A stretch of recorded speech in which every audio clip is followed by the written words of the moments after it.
This meeting is called to order. Welcome to the February 6th, 2025 Committee as a Whole meeting for Human Resources and Education. This is my first time as officer, so I'm excited about this. Ms. Coakley, would you please give the roll call? Ms. McCollum. Here. Mr. Green. Ms. Hanson. Ms. Rutherford. Ms. Fauntleroy. Mr. Harrell. Ms. Martin. Ms. Moore. Dr. Peterson. Ms. Baker. Ms. Lamy. Ms. Hurstis. Mr. Burrow. Mr. Kuzan. Ms. Rufino Gallagher. Thank you. At this time, Ms. Baker is going to give us our invocation and lead us in the Pledge of Allegiance.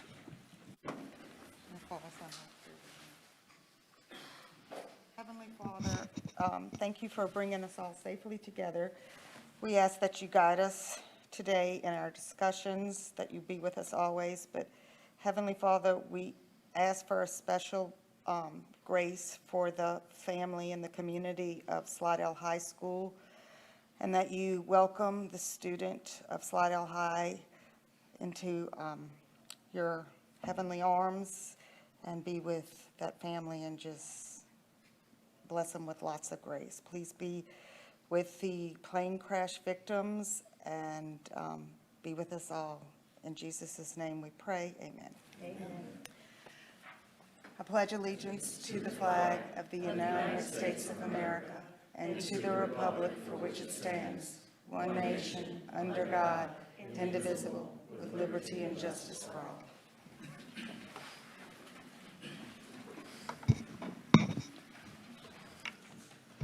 Does anyone have any visitors they would like to recognize?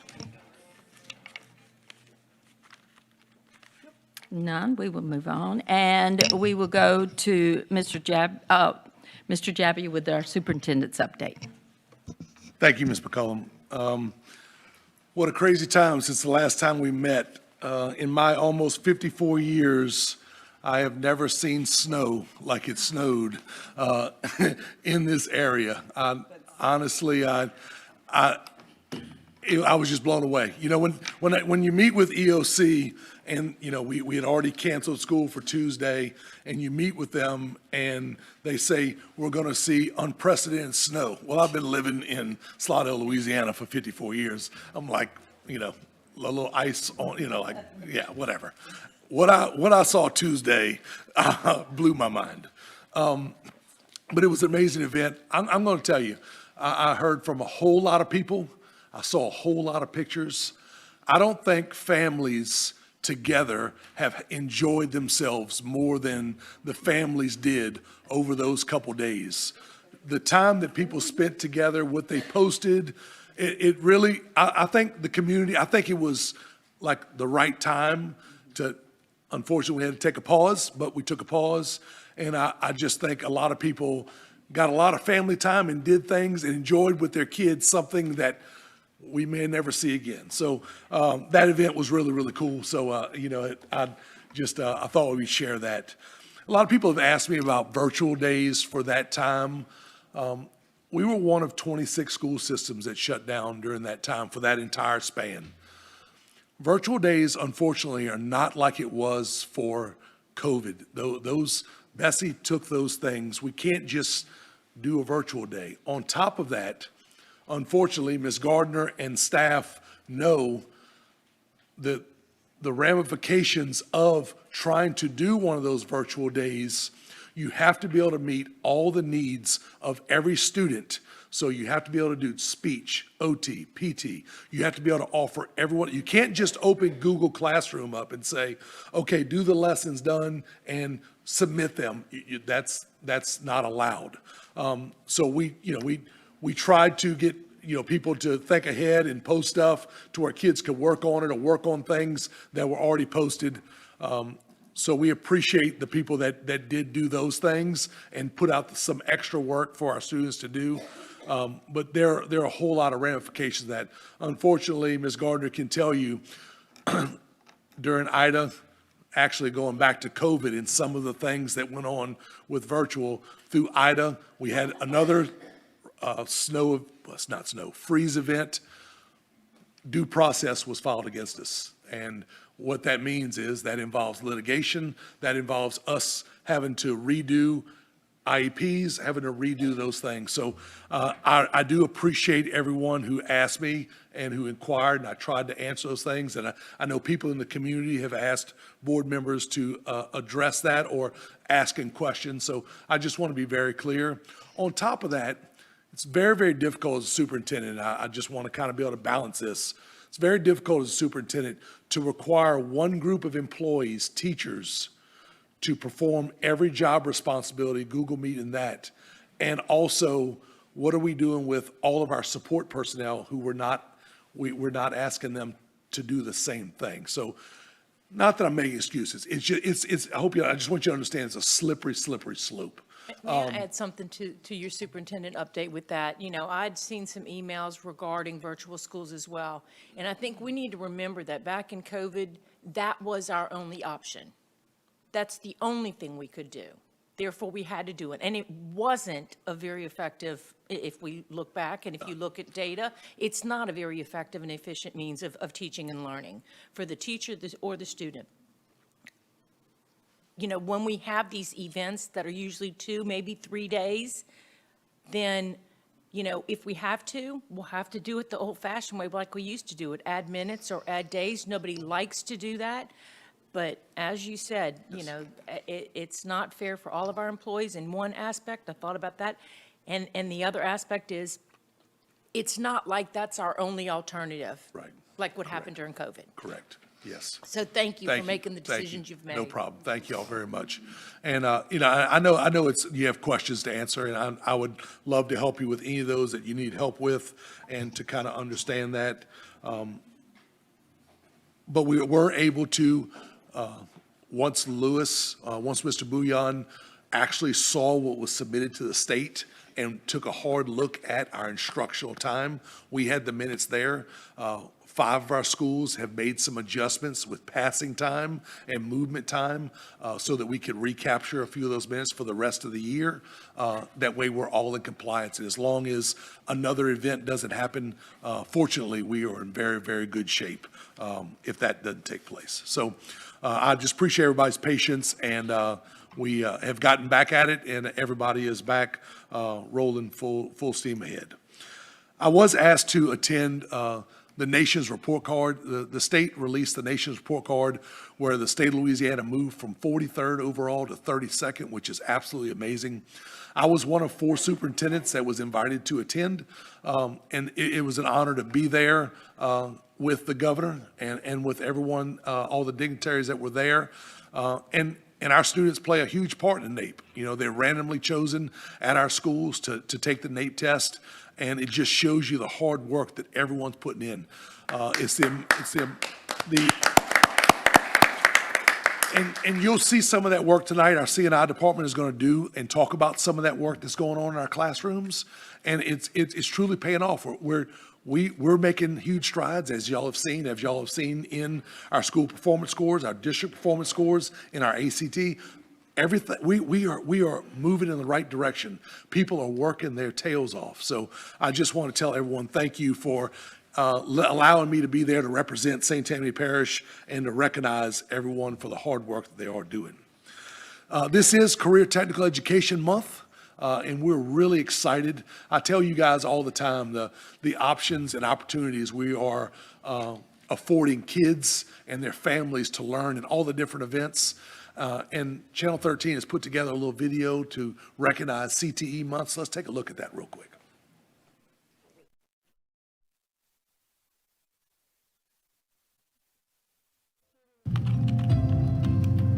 I will be a cybersecurity manager. I am a chef. I'm gonna be a welder. I am a doctor. I'm going to be a contractor. I am a software engineer. I am a nurse. CTE programs are extremely valuable today, bridging the gap between education and employment. They prepare our students for jobs and fulfilling careers. As a student preparing yourself for a 2-year or 4-year degree program, working in the CTE department to strengthen your skills in software development and digital media can help build a portfolio that will get you workforce ready. The ProStart program is geared to get kids ready for the food service industry. It's going to make them professionally ready to go into any career that they decide they want to go into.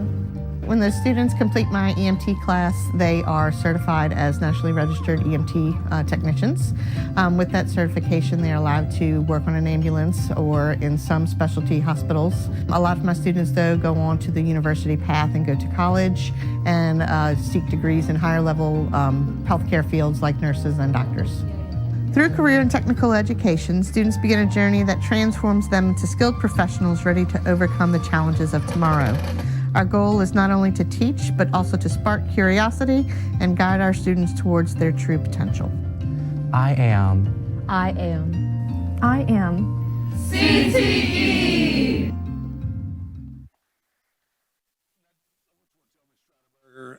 Just the amazing job that she and Miss Alexis do to service our kids and allow them the opportunity to earn amazing credentials. So, you'll see that more board members if you're able to come to Bessie and the meeting on the 19th. We're really excited that they've chosen St. Tammany, and we can highlight a lot of the amazing things we do. So we're just looking forward to doing that also. We also have the opportunity to show off or give our students career options like I talked about and career opportunities. Fontainebleau High School does a mentoring roundtable where they invite industry and business in so that kids can sit down one-on-one and discuss the job in a little bit more of an intimate setting and be able to speak to someone that is directly in that field. So let's check that out real quick.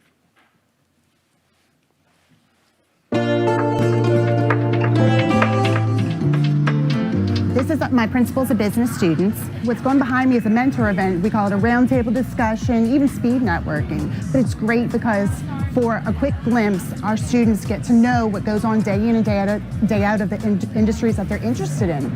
And it's great because it's something to bring into the classroom, and it's that where they can go from one industry to the other and figure out a little glimpse of what they want to do for the rest of their lives. We're just going around talking to different people in different career fields, just trying to figure out what we want to do, what like these people advice that they could give us. And I mean, even if you have like thoughts of like what you might want to do, you can go talk to them and you can just decide from there if you might like it or you might not like it. When they leave the confines of the school, they grow older, at least they have an opportunity to say, I want to do this, or I want to do that, or I have a chance to do this. I can be a photographer, I can be a dentist, or I can go in the military, or I can do something else. I think it's great that they're listening from people that have experienced life in the field. With these different people, we're just trying to see like how we can learn and what we can do right now in order to get into these different fields of work. The students couldn't be more professional, and that's what we want. So it's a real great connection between the industries, the professionals, and our students.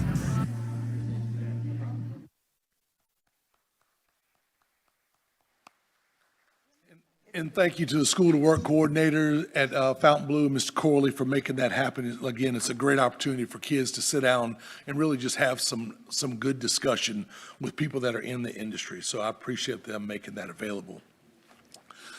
Our students are rocking and rolling. Our athletes, our ag departments, everybody's rocking and rolling. So this past weekend at the Ag Livestock Show at the fairgrounds, our students did an amazing job. Captured so many crowns in all different divisions. So I just want to thank all of our ag teachers and ag departments who do so much, taking on an animal and being able to raise that animal and be able to care for that animal and then being able to show that animal off. It takes a tremendous amount of discipline and work ethic.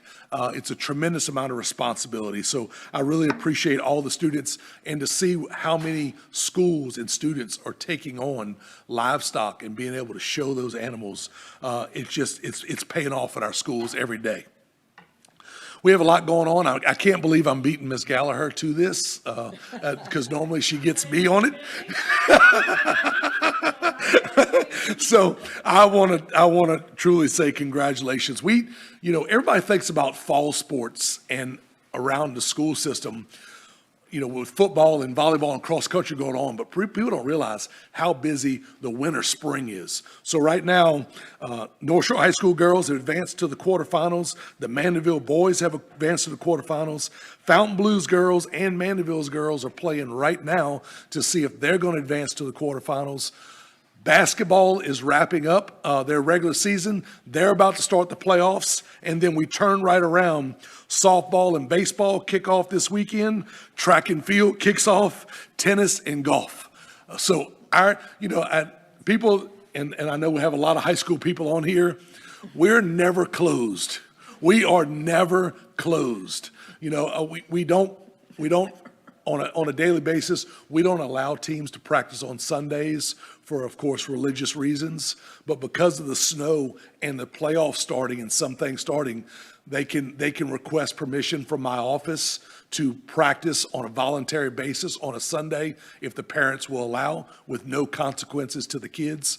We had to do that. We've got so much going on that these kids wanted to be out there. They wanted to get ready for these playoff opportunities and that. So I just want to wish everyone congratulations, all the students that are in the playoffs right now, advancing, and all of our students that are about to kick off a great season. We have so many kids that are involved in so many things inside and outside of school. So it's an honor to be able to have them do all those things and represent us so well.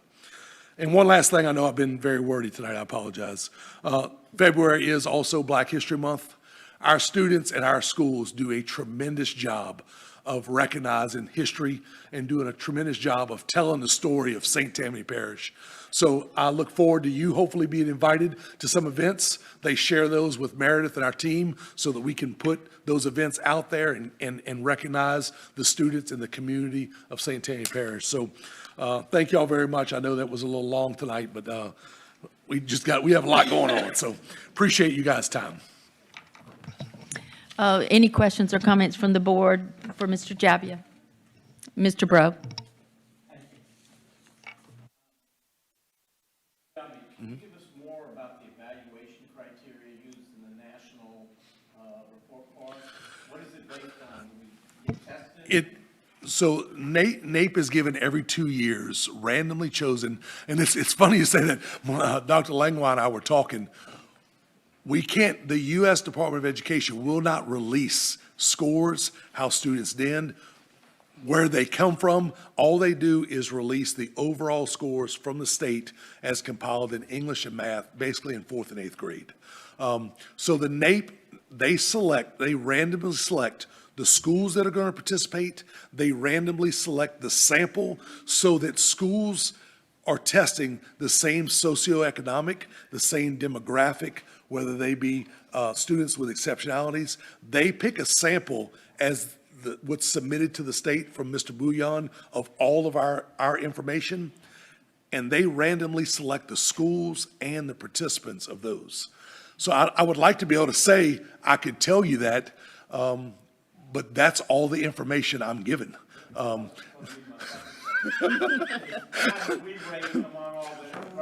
They will not tell us. They do not provide any information other than what they released from the nation's report card. Yes, sir.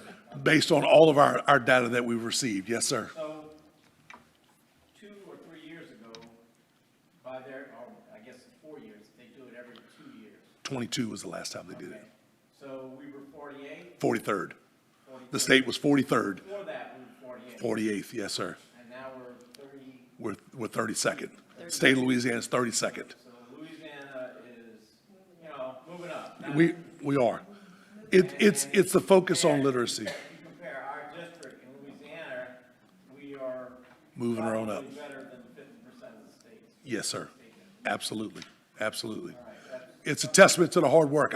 The interventions, the attention to detail that our lower elementary teachers and support staff are putting on literacy and the fundamentals of math is paying off. All the changes we've made to CKLA and all the different things that I've brought to you guys that we've talked about, it takes time. And we said that when we adopted them. We're not going to see results for 2-3 years. We're starting to see the results. And it's because our our staff, our faculty are doing a tremendous job. It truly is, it's them. It's them. I think it's more important to focus on the fundamentals than trying to get best. Yes, sir. We agree. We agree. Thank you, Mr. Bro. Any other questions or comments from the board?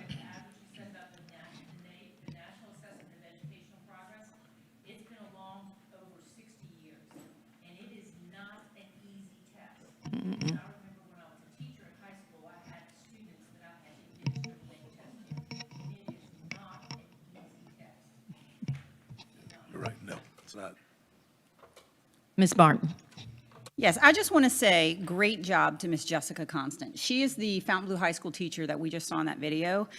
I had the pleasure and honor of participating in that program a year and a half ago, 2 years ago, and it was amazing. She pours her heart and soul and all of her energy to make sure that that program is just a success and something that her students are going to learn from. And it's not just Jessica. She made it a family affair. The gentleman that was in there with the Emmy Award is her father. Another gentleman that was in the military uniform is her husband. So she makes sure if there's somebody that she knows that can help her students, she's going to make them go and participate in this event. And it was wonderful. So I just want to tell her thank you, and Mr. Corley for helping her and encouraging her. Thank you. Thank you, Ms. Martin. And now we will have approval of the minutes from the committee as a whole meeting held on December the 5th, 2024. Do I have a motion?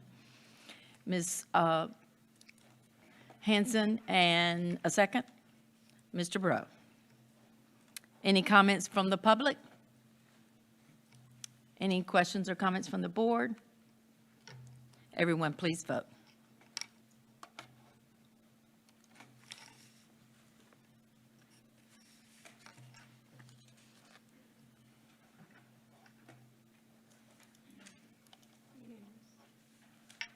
And that's a unanimous vote, so the motion carries.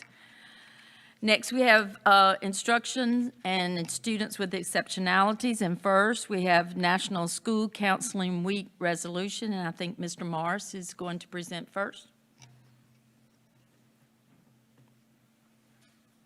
Good evening, committee chair, board members, superintendents, and guests. The school counseling profession is 100 years old and has evolved over the years, shaped by various economic, social, and educational forces, guided by the work of many individuals. By embracing knowledge from the past, we can learn how school counseling has evolved from a profession to a service. All school counselors are highly educated, professionally certified individuals who lead, advocate, and collaborate for all students.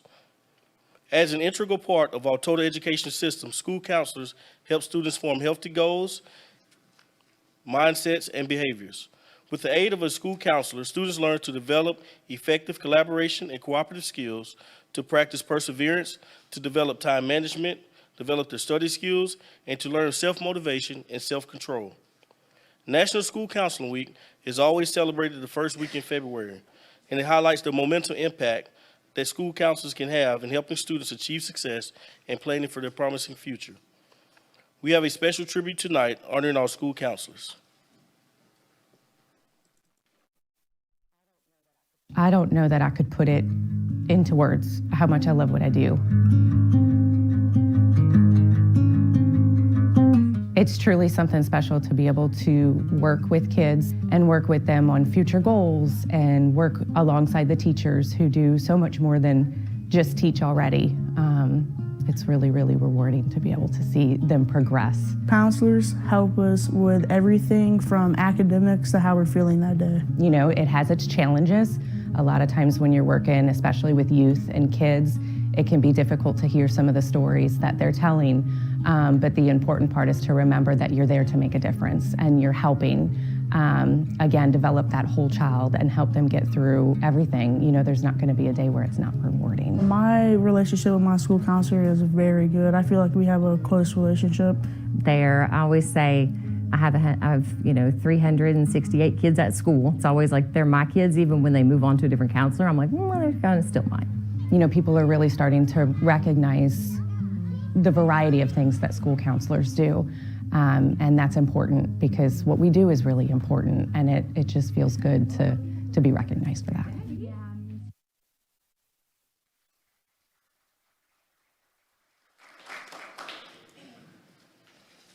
And I'll now ask Dr. Peterson, his daughter's a counselor. I'll ask him if he would like to read a resolution. All right. Resolution.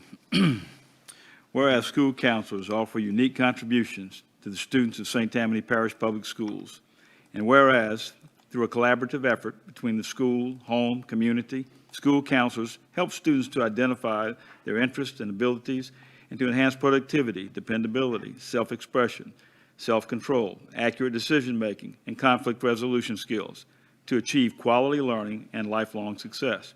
And whereas the St. Tammany Parish School Board recognizes that school counselors are vital members of the education team that can help all students in the areas of academic achievement, personal, social, and career development. And whereas school counselors incorporate leadership, advocacy, and collaboration to maximize student achievement throughout all of their schools. And whereas school counselors use a comprehensive program providing instruction, support, and caring at all levels, and in high schools, they use the transference and development of these skills to help students achieve success as they develop academically, personally, and socially. And whereas the actions taken daily by school counselors help to ensure students become productive and responsible members of society. And now, therefore, be it resolved that the St. Tammany Parish School Board hereby acknowledges National School Counseling Week is February 3rd through the 7th of 2025, and applauds the everyday efforts of school counselors working in the St. Tammany Parish schools. Be it further resolved that this resolution be spread upon the official minutes of this board, and that a copy be sent to every school in the St. Tammany Parish Public School System. And I so move. Any comments from the public? Mr. Osborne? Thank you, Madam Chair. Brent Osborne, Federation President. Good evening, board members, Superintendent Jabby, administration. Obviously speaking in support, and thank you, Dr. Peterson, for bringing this. Speaking in support of this motion, counselors do so much, and they've worn a lot of hats and more hats and hats over the years. Recognition, I've learned, is important. Employees tell me all the time. But please use this resolution to think about the crisis we're in right now in counseling. The demands from the state continue to mount, but we don't have policies for how to do things like transcripts.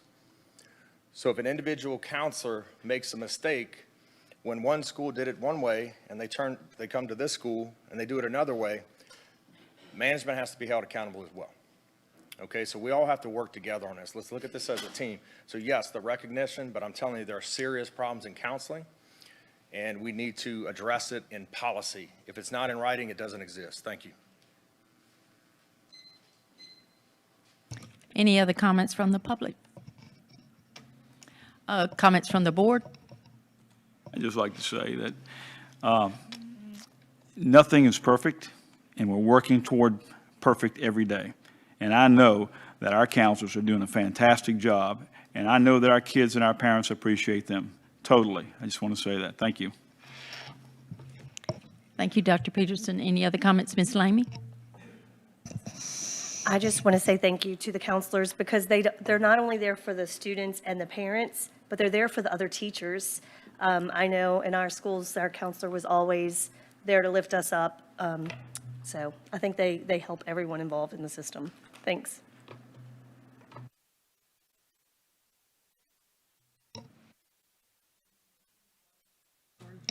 Oh, do we have a unanimous second? Motion carries unanimously. Next, we have a summer school update. Dr. Langlois. Good evening, Chairwoman McCollum, members of the board, Mr. Javia. Tonight, I have an update about our summer school program. And when I'm referring to our summer school programs, I am talking about the invaluable resource that we have for our students that do not meet pupil progression requirements to advance, to the next grade. And it gives them the opportunity to recover credits and stay, on the track to meet their academic goals. We will come back at a later date and give you information about the literacy requirements and support we're going to give. But tonight, I'm really talking about the summer school when students, are not successful in a course and how we're supporting them. Our current model, oh, goodness. Okay. Our current model is in kindergarten through 6th grade, we offer an in-person model. And that allows our students to recover 1 credit. So up to 1 credit of a course that they were not successful and failed, to pass during the school year. We offer a virtual option for our junior high and high schools. In junior high, beginning last year, it was passed in pupil progression that junior high students needed to pass all 4 core classes to be promoted. And so we were able to offer last summer, as well as this summer, up to 2 courses if they had a deficiency or needed to recover credit. At our high school, they can recover up to 1 Carnegie unit or 2 half-credit Carnegie classes. That's our current model. And since COVID, districts from all over the state have been using ESSER funding to help provide summer school opportunities for families at no cost. And it's, it's been a wonderful opportunity, but unfortunately those funds have expired. And so since they have expired, we have to reinstate a fee for our summer school programs. We have looked through the finances and how much it costs to run summer school. We've really looked at the actual expenses and thought about what is a affordable option, for families into doing this because, just the times that we're in. And so based on that information, this is kind of what our plans are for summer school. And if you remember, we talked about this last summer. We knew ESSER funds were expiring. We had started talking last summer that was going to be the last summer we were able to offer summer school without a charge. So we will continue to offer in person for grades kindergarten through 6. We'll have 2 sites, an east and a west site. The plans are to use Florida Avenue and Magnolia Trace. 8 to 12, this again aligns to our current model. For junior high and high school, it will be virtual, but this is the new part. For kindergarten through 6th grade students, the charge will be $300 per student to recover that 1 credit, that 1 course in which there was a deficiency. For junior high students, they still can recover up to 2 credits, so that would be $150 per course through the virtual option for a maximum cost to a family of $300.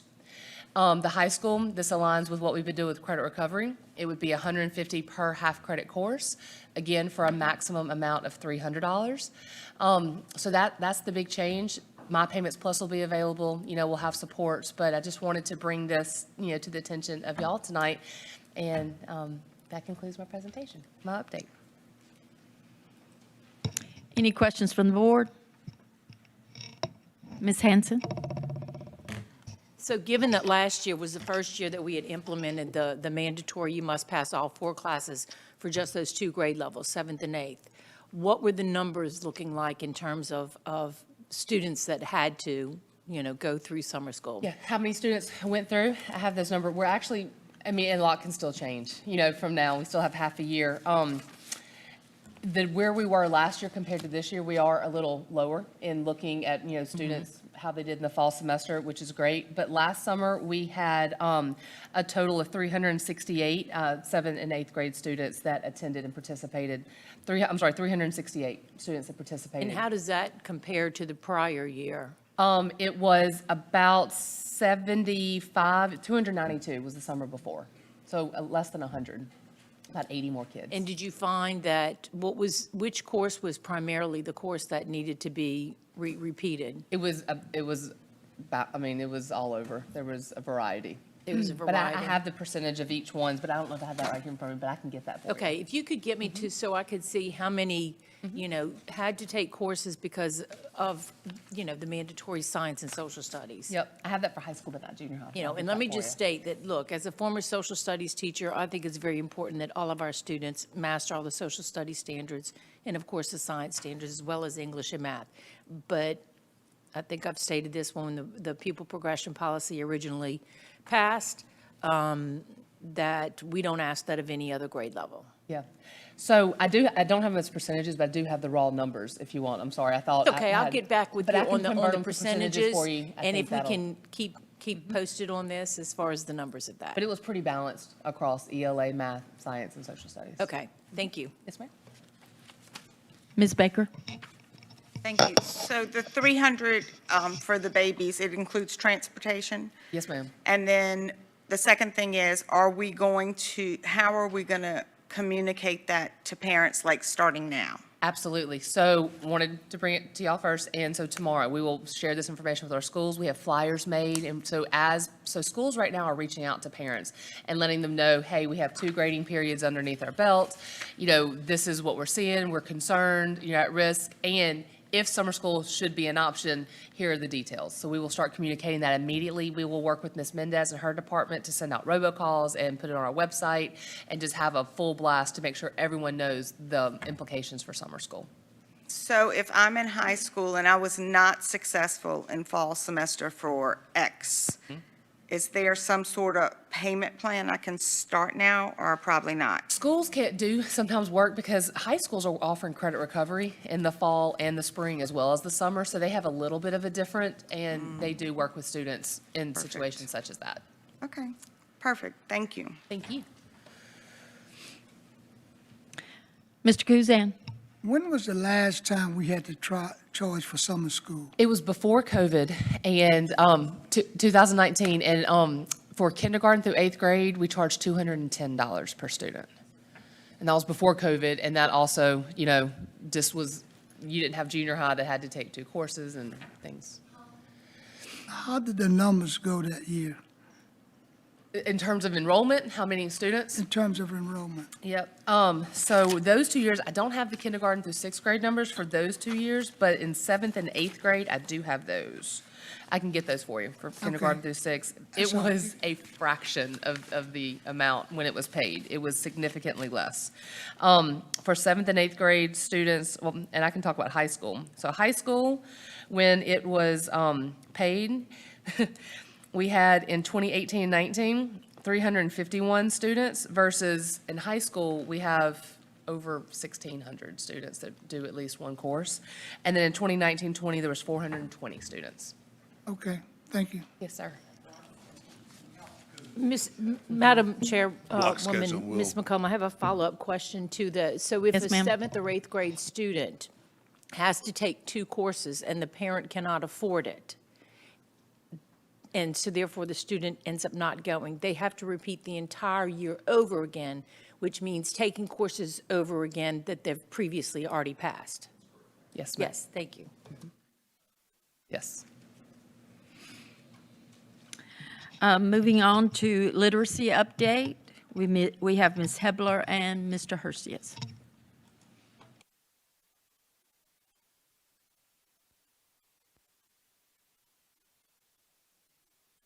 Good evening, Chairwoman McCollum, board members, Mr. Jabia, and guests. I'm Misty Hebler. I'm the kindergarten through 2nd grade ELA supervisor, and I'm here this evening to give you some literacy updates based on our beginning of the year and middle of the year literacy screener. So Louisiana state law requires that all students in grades kindergarten through 3rd grade be screened by a single statewide screener 3 times a year, at the beginning of the year within the first 30 days of school, in the middle of the year in December, and at the end of the year in April. The screener serves as an indicator of whether core instruction is meeting the needs of the majority of students and can also be used to identify which students may be at risk for experiencing reading difficulties. In Louisiana, we use the DIBELS, which stands for Dynamic Indicators of Basic Literacy Skills. Act 438 requires written parental notification for students scoring below grade level, which provides the following: the importance of reading proficiently by the end of the 3rd grade, at-home activities to improve literacy, information on interventions provided by the school. And students can score in 1 of 4 reporting categories: blue, which means they are above benchmark; green, which means they are at benchmark; yellow, which means they are below benchmark; and red, which means they are well below benchmark. Understanding the importance of communicating regularly, benchmark notifications are sent home with every child in St. Tammany Parish at the beginning, middle, and end of the year. The parent letters that we send home contain links to the Amplify Home Connect site that has activities for caregivers to do at home, and a QR code that connects to the Louisiana Department of Education's Family Literacy Resources. The third grade notification letters include references to Act 422 and explains the requirements of literacy proficiency for promotion. The Home Connect letters that we send home explain each skill tested with examples and how the child performed in each skill. And letters are available in both English and Spanish. So how are these results used? Students that score green and blue, which means they are at or above benchmark, are responding well to core instruction and do not require intervention, and they may receive enrichment opportunities. Students that score yellow means they are below benchmark, and so they are placed in a strategic intervention, and we progress monitor them every 4 weeks. The students that score red means they are well below benchmark, so they are placed in an intensive intervention, and we progress monitor them every 2 weeks. So this graphic compares kindergarten through third grade, beginning of the year to middle of the year results. When comparing these results, you can see St. Tammany Parish School students are growing in literacy proficiency. Notice the percentages of students in the red and yellow categories having smaller percentages at the middle of the year. This is what we truly want to see. When comparing proficient students, the green and blue columns, from beginning of the year to middle, kindergarten grew 28%, first grade grew 6%, second grade grew 3%, and third grade grew 2%. These results are a testament to the hard work and dedication of our employees, students, and families. This graphic compares St. Tammany Parish to schools in the state. When middle of the year results from the 24-25 are compared with state averages, notice how St. Tammany Parish schools are outperforming students statewide. When looking at the percentage of students scoring at or above benchmark in the green and blue columns, St. Tammany Parish has a larger percentage of students meeting or exceeding grade level expectations than the state average in all grade levels. Again, this is a true testament to the hard work and dedication of our employees, students, and families. When comparing St. Tammany Public Schools to the nation, these are the results for overall percentage of students in all grades in each performance level. St. Tammany Parish School students are outperforming students nationwide. When looking at the percentage of students scoring at or above benchmark, again, the green and blue columns, St. Tammany Parish has a larger percentage of students meeting or exceeding grade level expectations overall than the national average. We are very proud of the hard work and dedication of our employees and our students. And at this time, I will turn it over to Mr. Hersis.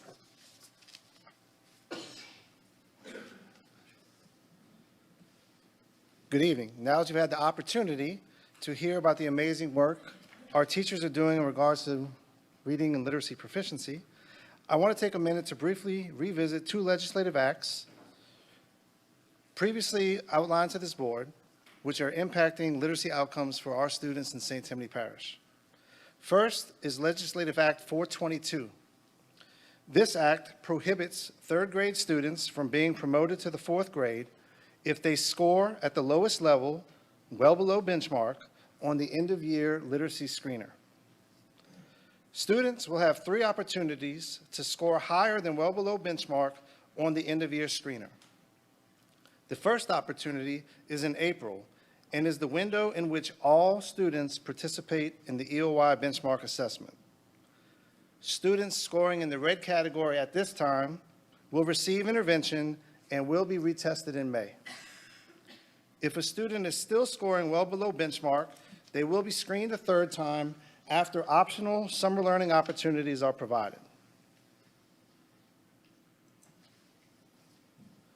Act 771, also known as the high dosage tutoring law, requires schools to provide school day embedded tutoring for kindergarten through 5th grade students who meet certain criteria. High dosage tutoring is provided in ELA for those students in grades K to 3, scoring below benchmark or well below benchmark on the statewide literacy screener, and in math for students who fail to demonstrate proficiency on curriculum embedded assessments. Additionally, 4th and 5th grade students who score unsatisfactory, approaching basic, or basic on LEAP in ELA and or math must receive high-dosage tutoring according to Act 771. How are we supporting our students in response to these two legislative acts? All classrooms in St. Tammany Parish leverage high-quality instructional materials and curriculum resources, which are designed to meet grade-level standards. Additionally, our talented educators utilize evidence-based instructional practices to engage students in the learning process. Professional learning and teacher collaboration through ongoing professional development and PLC meetings help our teachers refine their skills and focus on student work and performance to drive instructional decisions. And finally, St. Tammany Parish utilizes a balanced system of standard-based assessments to consistently track student progress. Student needs and growth are the central focus of everything we do in this ongoing cycle. One component of this support system provided at our schools is effective small group instruction. Small group instruction focuses on meeting the needs of all students and meets the requirements of Act 771, high-dosage tutoring. Please take a look at this video produced by Channel 13, spotlighting high-dosage tutoring.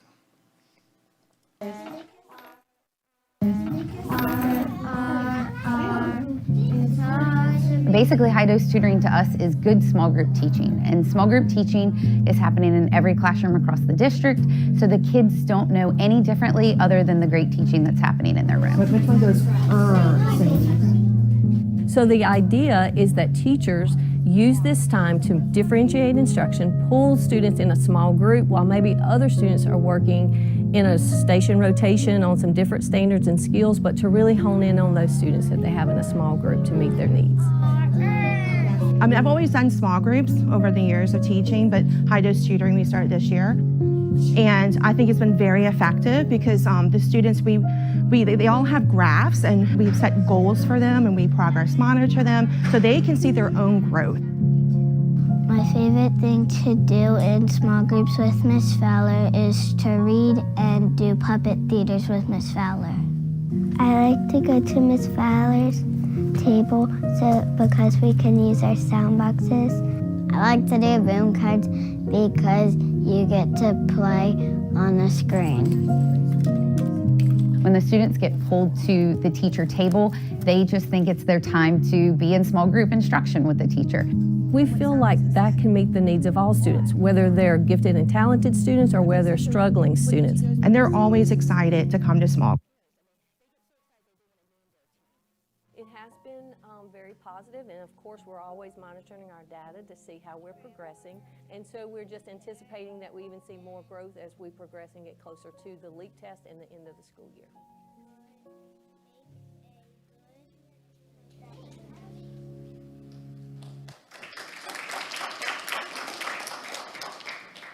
The curriculum instruction team would like to thank Channel 13 and the students and staff at Madisonville Elementary for showcasing the great work being done across this district. As a takeaway, the term high-dosage tutoring is synonymous with small group instruction, which is an evidence-based instructional practice which is shown to elicit positive student outcomes. In this district, small group instruction has been implemented for many years, long before Act 771.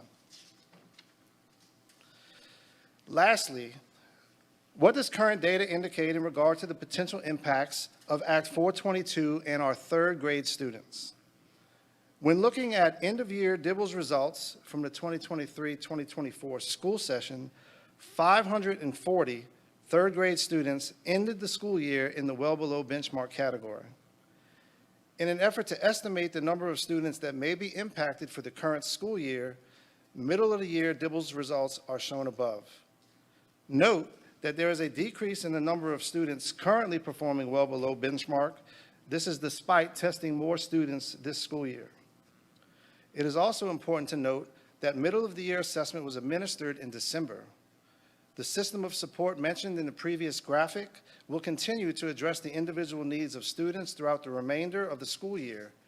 Therefore, we anticipate seeing even more students reaching literacy proficiency, further decreasing the number of students facing potential retention in third grade. This concludes our presentation. Thank you.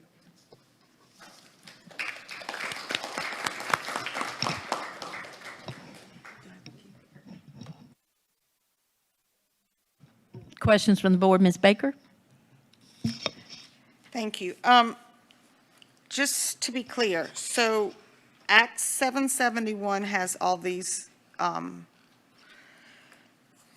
criteria in place and the testing. And then Dr. Langlois' presentation just said that K through 6 for students not meeting the mark pay for summer school. But if it's a law and they're not, the law, they're not giving us any money? I will clarify that a little bit for you. What Dr. Langlois mentioned, but only those students who received failing grades in a core subject and need to go to summer school to recoup that. The literacy, the students who qualify to need summer support, that is done separately. That is required to be at no charge to our students, and that is something that we're still developing the plan for, which is why when she discussed summer school, she kind of mentioned that we wouldn't be discussing the plan for those literacy students just yet. So there's a difference between not meeting the mark according to. So for example, if I am a third grade student and I'm unsuccessful in my attempt at passing math, I might need to go to summer school in order to pass math to meet pupil progression requirements. I might be a third grade student who passes all of my subjects, but on the literacy screener, I score in the well below benchmark category. I will be required to retest, and if I do not achieve a better score, then I would be retained in third grade. So it's two separate things that we have to look at. Even though that student passed all 4 core subjects, if they are well below after 3 attempts of taking that end of the year DIBELS benchmark assessment, they face retention. Is that messed up to you? I mean, seriously, that's in my head, that doesn't equate, right? It's If I'm it's passing pulling all in my different is pulling in very different directions. Yeah, because the DIBELS is a screener, and a big part of it, and we were talking about this earlier today, is measuring lots of things, but one is fluency, reading fluency. So whereas an ELA grade, an English language arts grade, is more about comprehension and being able to write effectively. You know, it's the reading and the writing. So yes, that you're the I mean, my thought process is correct. The like what is happening here is yes. So there's things, other data points, but and that's why we want to wait and bring you what we're going to do to support our students that are in that well below, because we're still waiting on some more information from the state to come out regarding the testing timelines and all those things. But any support that we offer our students that are well below benchmark on DIBELS will be at no charge. The only thing we are charging for is if a student fails to pass one of the courses needed for pupil progression grade promotion. So they're 2 separate things. It's you have to kind of compartmentalize it. I'm very interested to see how that fares out, because that seems a little messed up to me. And those same students are taking LEAP for the first time. Those same students. 8 and 9-year-old babies. And there is the possibility of students qualifying for both things. They might need to recoup a credit at summer school, and they also might be red on DIBELS and need to retest DIBELS as well. So there's a chance for students to fall in both of those categories. Yes, ma'am. And they're going to need a summer too. Yes, ma'am. Yes, ma'am. Correct.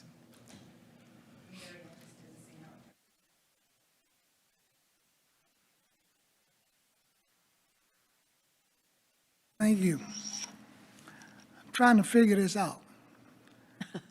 Student passes all his core classes,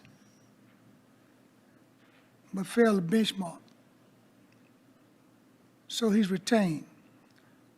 Repeat the whole year, right? Yes, ma'am. Yes, sir. That is Now, what happens is that students continuously fail to reach the benchmark? That's a good question. So the state has designed some good cause exemptions for that purpose. So, for example, if a student has previously been retained and they have been in intervention for a period of 2 years, and we can document that intervention, that student can receive a good cause exemption. So there are some criteria and some ways that certain individual students could receive an exemption from that and be promoted, and one of those is exactly what you're talking about. Well, one other thing is, I'm concerned about all these requirements and with no funding.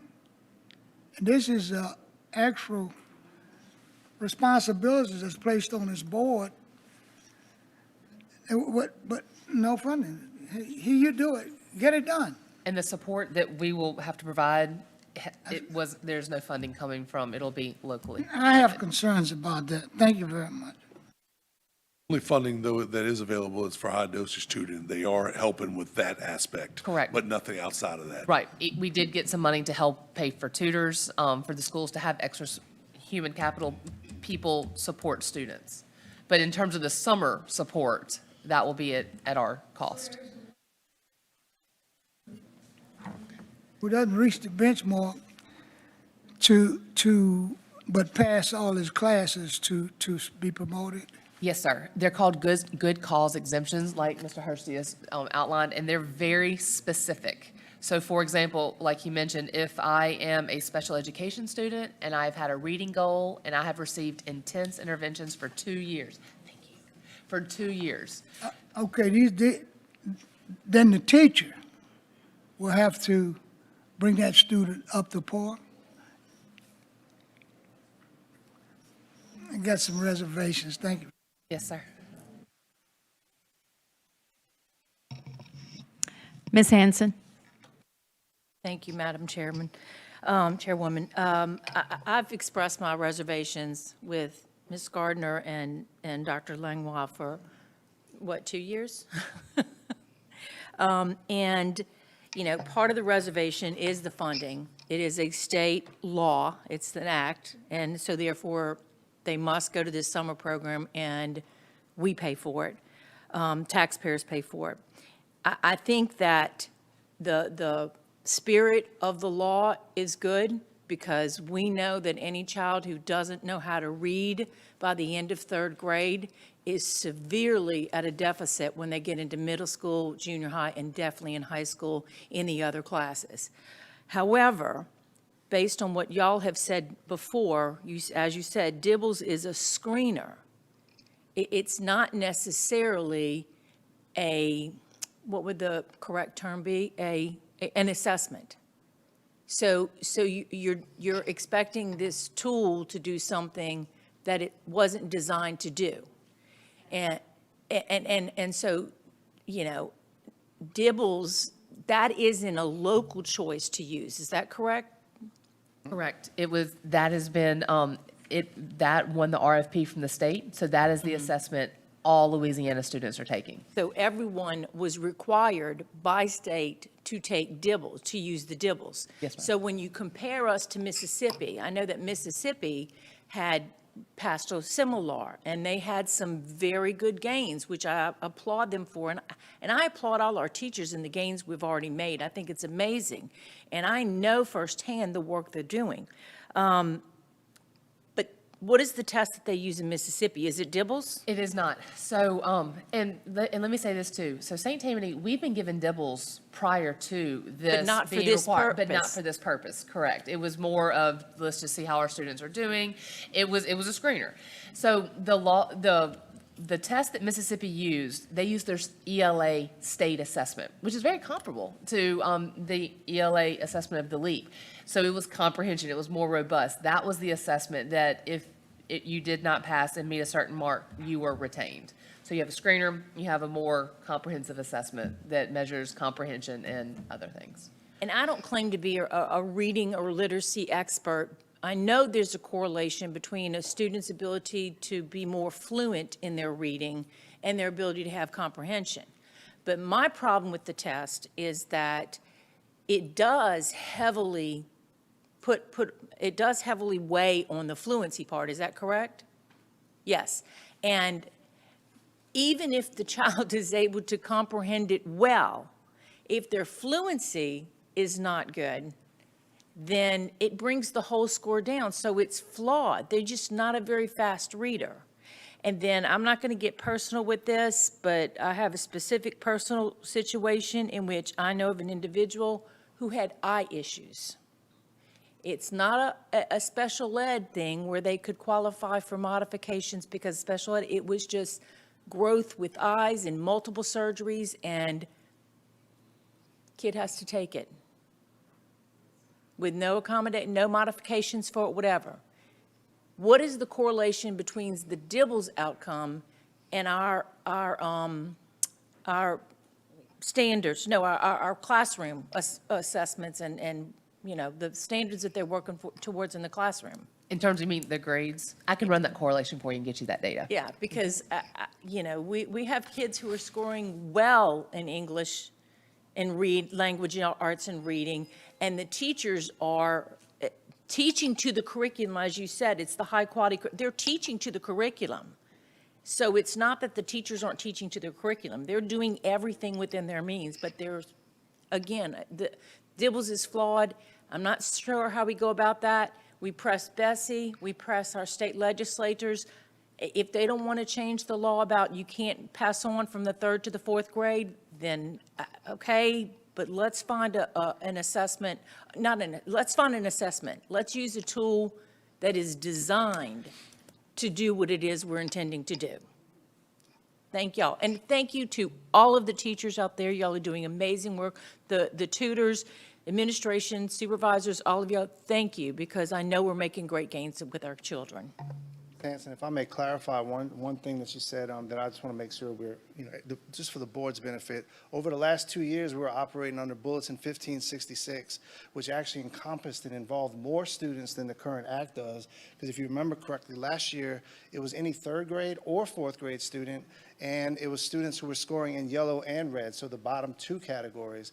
Whereas this year, it is 3rd grade only, and is only the red students, the lowest level, so it encompasses less students. But they did make it more strenuous in terms of promotion, because if you do not pass a rescreener, then you are retained, whereas you could complete 30 hours of literacy support and be promoted. That's one big difference. Go ahead, I'm sorry. The end of year. Mhm. It is in April. It's in April, Mhm. the end of April? It is, April 1st, the window opens April 1st. Yes. Then they'll give it again in May, and we haven't been given that date for the summer yet, right? The 3 summer times. screening, We're working on that. the summer screening, we're still waiting on. May. Before the school year's out, they'll be retested. And then they haven't set that window. We're thinking it's going to be middle of July. They'll be given the 3rd opportunity if they still qualify. And between each testing, they'll have a support available Yes. to help. Yeah. Thank you.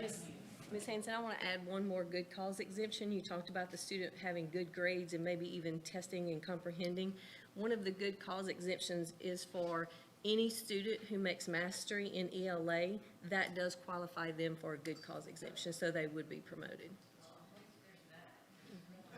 But the problem is that that data comes in at the end of the Yeah, summer. we won't and get it until July, but still they would be promoted. Yeah. No, we would not have retention for master, right, yeah. It still will cause for that 6 weeks an extreme amount of stress on that family and that child. Yes, ma'am.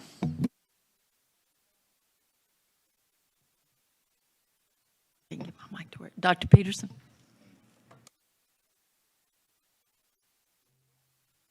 Yes, a couple of questions, just one for clarity.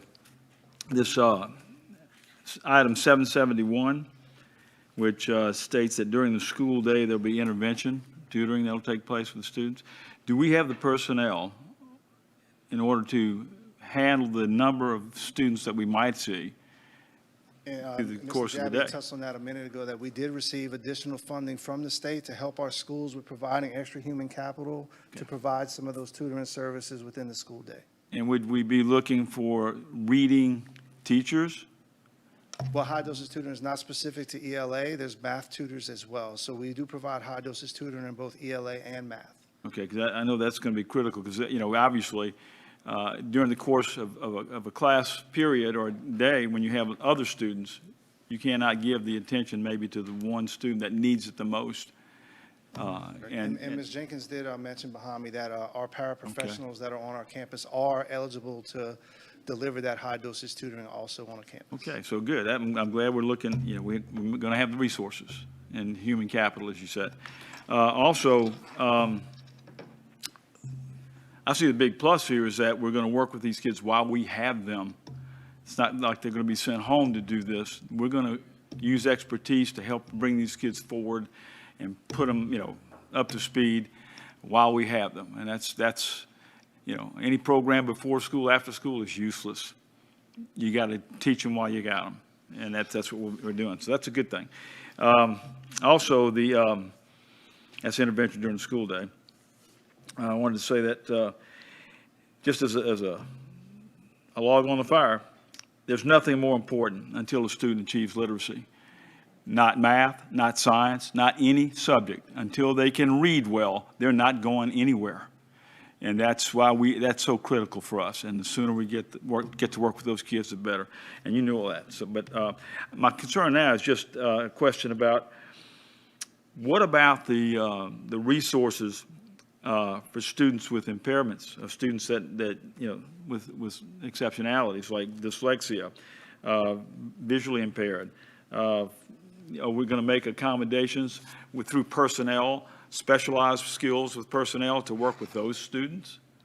Tell you specifically that students with dyslexia if they have a diagnosis of dyslexia, they qualify for a good cause exemption and are exempt from that third grade retention law. Okay. And the other thing, the reason I emphasize the idea of nothing more important until students learn how to read well, is that you almost need to draw more time for those students away from other subject areas so they can spend the time they need to make progress in their reading. Because if they can get that accomplished, as you already know, they can catch up on everything. But if they don't do this, they never get up to speed in anything. You're absolutely correct. And many of our schools have interventionists that are trained to help provide those interventions and schedule those students to get the support they need. And most of our schools have dedicated intervention periods for that purpose to address the students who are struggling with developing their literacy skills. So that is in place on our campuses now, so you are correct. Okay, last thing is that the school building level committee is used to, they had the purview of looking at every case in all of its particular aspects and determining, as Mr. Kuzan referred to, looking at those things that might be exceptional in the consideration of whether a student stays or moves forward. And to what degree does the school building level committee maintain authority, or do they have any? That's a great question. While we were operating under Bulletin 1566 the past 2 years, the school building level committee had the authority to promote students in lieu of those requirements.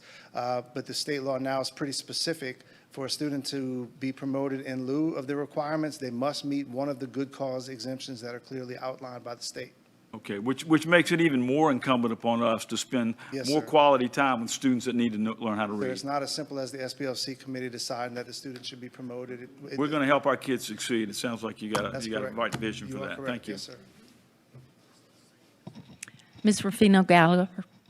Mine's, I think, fairly quick. So if my child fails math, they have to go to summer school for math, so it's 8 to 12. But they also don't score and don't meet all the benchmarks for that. When are they doing literacy? Yes, great point, which is why I mean, if I'm going to, am I getting math do I have to pick one that I want my kid to do? Because how does that work? That absolutely came up in our discussions, because if a student requires both, in the past, if a student failed ELA and also was behind in literacy, we allowed summer school and the recovery of a credit to supersede those other requirements and could accept them for both through a school building level committee decision. Now they would have to meet both requirements. So we don't have an option fully ironed out, and that's some of the conversations we're already having, but we would be looking that would need to be a virtual option more than likely for our students that need both, because they would have to go in person to receive their credit for math that they were unsuccessful in. But then where's the time to also participate for literacy? We would have to offer something that is virtual. Because that would then increase our amount that we're paying for teachers for summer school. Oh, correct. Is that accurate? And that's, we're trying to leverage our current resources to maximize and keep, just be honest, just really make sure we're providing the right support to our students. Right, and this isn't I expect the answers right here. It's in my head, I'm like, well, if my kid has to do math and this, like another kid has to do science, they're only going for 4 hours a day. My kid's going 4 hours a day now. Where's the time for this other thing that I have to pass? You're absolutely right. So I'm just trying to, and I'm sure other people are thinking that at home too, so I'm like, I don't know how that's happening, so I'm just curious. Yes. Okay. Yep. Now, and we knew support for this legislation was something we were going to have to do, so we did budget for it to make sure we had funding for that. Right. We're just trying to get creative and maximize Of how our it's gonna options. happen. Yep. Got it. And so we're waiting on a little bit more information for the state so we can make a really solid plan that's the best. That's the only reason why we're not presenting that tonight. Okay. We're looking, but that's a great question. Thank 'Cause you. we don't want the student torn in every different direction. Yep. Thank you. I have, Dr. Peterson, you want to talk again?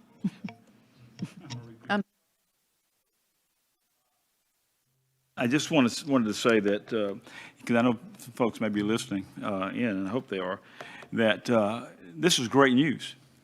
It's a challenge, but it'll get us to where we need to go.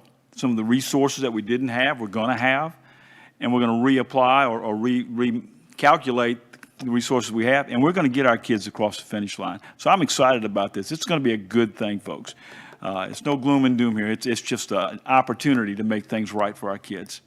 So thank you both. And Mr. Peterson, you're exactly right about that, because even if our students qualify for a good cause exemption, we're still providing that intensive intervention and still working with them to get them to the level. Right. So It's we're gonna great. keep I mean, working. we're going to have a lot more kids reading a lot better. Thank you. We're staying focused on what matters in the classroom, solid core instruction with support of the students, because we do need every student being able to read and write and progress and do math. That's what matters. And all this other stuff will take care of itself if we stay focused on those things. And our teachers and our support staff do that every day, and they are unbelievable at how they help and move kids. Thank you. I have just a couple of quick questions myself. I'm sorry. What, on the assessments, beginning of the year, mid-year, for the third grade, what is the time of the assessment? How long does it take for these kids to take this test? Or is it timed?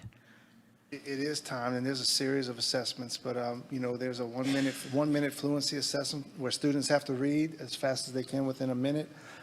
There's also assessments that they take that are on the computer that are comprehension-based, which is called a maze assessment.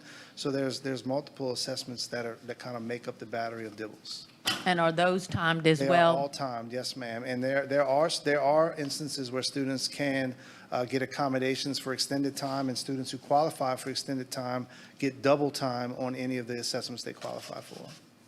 But it's still It is very difficult for our baby third graders.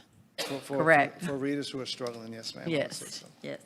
And I will have to say, I was always a very slow reader myself, so I don't think I could pass that in a minute's time to read. My fluency probably wouldn't be very great. I have another question. On the dyslexia, you mentioned a medical diagnosis. Explain what that means. Does that include just them expressing It is not characteristics? characteristics of dyslexia, no, ma'am. So it is, we do screeners that identify characteristics of dyslexia. That is not what we're talking about here. To receive a good cause exemption, they do have to have a medical diagnosis of dyslexia. Okay. And I think all my other questions were answered with the other board members. Thank you, guys, and thank you all for all you do and for all our teachers that do a phenomenal job. We truly appreciate that. Next up, we have a SWE update. Ms. Garner. Good evening, Superintendent Jabia, Board. I just want to reiterate what Ms. Sue did for me the last board meeting and remind everyone that February 18th is pre-K application day. We will have Crew to Kids at Treen Technology Center. So the application will go live at 5 o'clock. So if you know anyone with a 4-year-old trying to get into our pre-K program, please make sure that they apply, because it is first come, first serve, and our pre-K classes fill up very, very fast. So I just want to reiterate that, because every year we have, people forget. So it's February 18th, Treen Technology, 5 to 7, when the application will open 5 o'clock, and it'll stay open for the duration of the school year. The other thing I just want to mention, Ms. Sue mentioned, was Second Lines of Success. That's going to be on February 19th. This is the first time we're ever doing this. This is for our high school students to come out, and they'll have opportunities for jobs. They'll have informational sessions for our high school kids transitioning to either college or the workforce, or post-high school career that they're going to be doing. So I just want to announce those two things again to make sure that everyone's aware of those two dates. Ms. Gardner, so I'm sorry, just real quick, because you and I get peppered with this question. So I just want to be very clear. Kim stated with our pre-K applications, they are time-stamped when it's the moment they are submitted. So, people need to get on at the appropriate time, 5 o'clock, you said on the 18th, Yes. and start the process because we fill up very fast. We only have just over 1,400 seats typically, right? Right at 12. Total. So it just fills up so fast. So people all, look, they reach out to me as a superintendent, like, how can I get my kid in pre-K? I'm like, that's not, I can't do that. That's out of my purview. So I refer them all to Kim and her department. So just make sure those people know that it fills up very, very fast. We have very limited seats. Thank you. Thank you. Ms. Baker? So on the 19th, from 5 to 7, we have the, Second Line to Success is on the 19th for high school students only. and then we have the Bessie thing at Fontainebleau, same night, same time? All day. It's daytime. Not, Bessie's 9 to 2. 9 to 2. I'm sorry.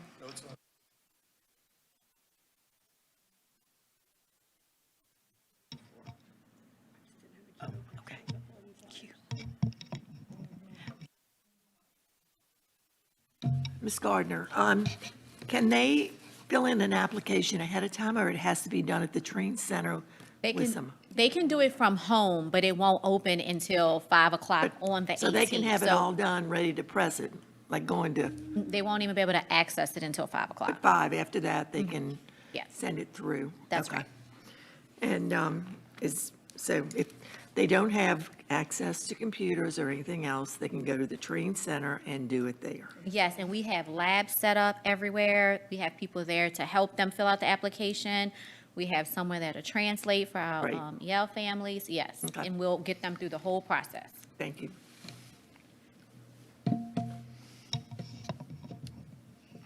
Mr. Kuzan?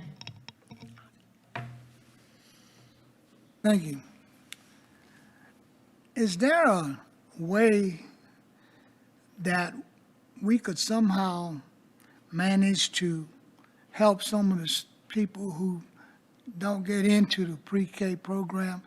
We are stressing literacy, and some of the main students who really need to get into the pre-K program sometimes get left out because their parents fail to apply, they fail to get in the time, and within the time frame.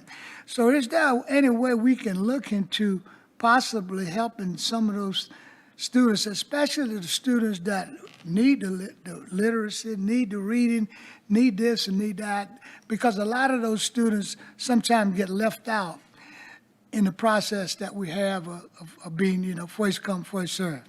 So- Can you help me with that?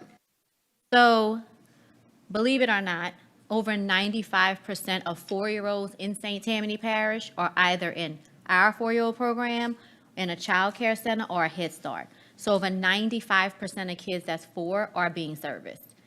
And I would go on record to say 100% of those that qualify for pre-K, we accept them, and then we fill the other spots with tuition spots. But in St. Tammany Parish, over 95% of our 4-year-olds are in school somewhere.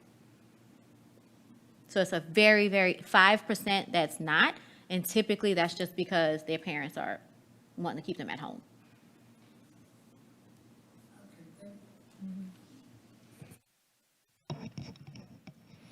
Ms. Rutherford? Okay, I just have a couple of questions. Is there any way they can get a list of the items they need to bring with them to register? Like, they may have things they have to bring with them. It's all online. If So they they go can look to, online and find that information? Yep, it's on our Okay. early childhood website, on our site, it's online, and it's pushed out to the school sites as well. Okay, good. And how many of these spots are tuition-based compared to not tuition-based? 1,100 are free seats. 1,100? We have about 180-something tuition-based. Okay, that's it. Thank you. I just re-uploaded the flyers to your agenda items. They were also uploaded in January.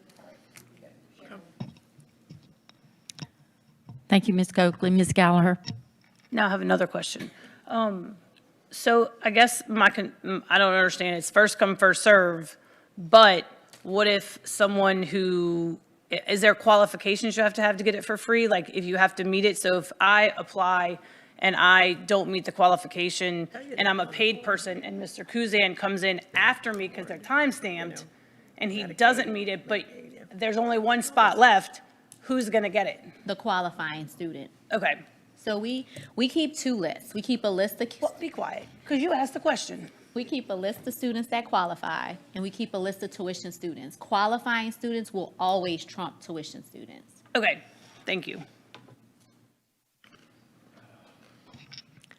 Ms. Gardner, just for the public, your department, you specifically, even if we have child care centers and Head Start, we oversee those We do. as well, just for the public. We do. So if we've had students that want to go in a specific school and that school's full. So we'll say, oh, then this child care center's right there. They take 4-year-olds. Madisonville is a perfect example. They fill up quickly. But right down the street, there's a child care center. So we'll say, oh, hey, we'll call them, see if they have a spot for you to come to. But we do oversee all of the type 3 centers. So in order to be a type 3 center, you have to meet a certain criteria with the state. So we oversee all of those. We oversee Head Start, early Head Start, and home child care centers. So they're getting some of the same instructional Absolutely. We provide support their, that we give. Right. We get their curriculum for them. We provide coaching to them. We provide professional development to them, funds for other things that we need. But that comes from, we're considered lead agency, but that all trickles down from us. Thank you so much, and thank you for all you do. Thank you. Next, we are here from Human Resources, Mr. Alfonso, Human Resources updates. Thank you, Ms. McCollum, Superintendent Jabby, and Board. I really have a short update because I have some agenda items that need to be talked about. The HR staff has visited every school to initiate staffing for the 25-26 school year. These visits were K through 12 allotments, so basically K through 12 meaning first, second, third grade math, science, things like that. Tomorrow, I have the HR staff will meet with every other department to complete staffing, to get allotments from all, well, I call them ancillary departments, but I'll meet with Ms. Gardner, her staff, Dr. Langlois, her staff, and we'll help schools build their master schedules based upon staffing for next year, what we have. So we're headed in the right direction. We're ahead of schedule with projections, and it's going very well. You'll see in my class size report, I'll mention some things, not talking about the numbers themselves, but the superintendent had tasked me to balance, and that was our main goal during projections, and I think we did a pretty good job of it. One thing that we're very proud of in HR is that we're one of 13 parishes across the state out of 71, basically approximately 71 school districts who have initiated the new fingerprint process. So thank you guys for approving us to buy those new machines, and Ms. Prevost for getting on the safety and security budget. You know, we bought 4 new machines. All of our staff was trained. We have moved forward. I just want to go on record for saying this is it's a very costly ticket item. You know, it's $55 a fingerprint for all employees, everyone. And then also we have to incur the cost of $55 for background checking, say, teachers whose licensure is expiring if they don't have a background check on file within the last 5 years. So the system is incurring those costs also. So thank you, and I'm very proud of the HR staff for getting there. So like I said, we're one of 13 across the whole state. Transfer fairs March 15th and job fairs May 10th. So it's really creeping up on us, and we're ready to go, and thank Mr. Corley and his staff for hosting us again. I have all the vacancy information if you're interested. If you have any questions, I'm not going to bog you down in that because right now vacancies are very fluid this time of year because we're building vacancy lists, but I do have some numbers if you would like to ask. But one number from Belinda Pennison and Megan Hurstius, since September 1st of this school year, we have added 217 teacher substitutes, and also, as of yesterday, we have an 81% fill rate in teacher classes. And we have made an emphasis across the board in all departments to kind of look at teacher absences and absences of all job classes, and we're addressing those. So that's my update tonight. If you have any questions, feel free to ask. Any questions from the board? Okay, moving along, we'll have our class size report. Mr. Alfonso? I'm not going to jump all over the place on this, but I just want to give you some information before leading into some questioning you may have. You know, we always talk about in St. Tammany how we're proud of our class size, where we K through 3, we're 20 per class, and 25 4 through 12. You know, the state law is 26 K through 3, 4 through 12 is 33. You know, when you look at it, you may see some numbers skewed because of the type of school it is, the type of school that it could be a very small elementary school. So an example I'd like to use to give you is if, you know, you have a class, a first grade class of 48 students at that school, they would be allotted 3 teachers, which would give you 16 per class. So he's like, oh, that's a low number. Well, it is a low number, you're correct, but if you pull one, now you have 24 per class. So that kind of skews the numbers a little bit. So when you look at, you got to really look at the school when you look at numbers. Look at the type of school it is and the size of each class. And also something to take into account are the high schools and junior highs. We call them specialty classes or electives. Sometimes when there's offerings, you know, the academic staffs put out the course offerings and principals build their master schedules, you know, you have to add employees. So some classes may be small and other, and that contributes to the numbers also. And I don't have to talk about AP, dual enrollment, those type of classes that also contribute to class size. I was tasked, which I mentioned earlier, superintendent tasked the HR staff for doing a really good job of balancing this year, and we really did. We went in and tried to balance across the board, across the whole district, and it's going to reflect next year, so keep that in mind. Now, with that being said, last year, this process started. You know, we always talk about staffing, and we always talk about teacher staffing. That's what we're discussing now. But the balance that we're creating, you know, the balance that we're creating is across the board and across all job classes, so every department's participating. Also, you're going to see in there that, you know, you might see a first grade class at one particular school that has 21, and you're going to say, well, I thought it was 21. Well, when that occurs after the October 1 numbers, the HR staff, we have direct communication with the principal. Said, hey, look, you got 21 kids in that class. Are you okay? Can you manage this year? You know, because technically that's a small class by state standards. And, you know, we talk with the principal. And look, this year, honestly, we added 2, we call them after job fair positions. We added 2 to 2 particular schools because their numbers were, one school in particular, their kindergarten numbers, which is extremely hard to project, went up to 28, which is tough. So the superintendent added a position to balance that school. So numbers are constantly monitored, constantly looked at, and the communication between myself, my staff, and the principals is always ongoing. The last thing I want you to say, when you look at this, you know, because of the types of school we have, and I'm going to name some schools, some small schools and some grade bands that, you know, like a Lee Road, pre-K through 8.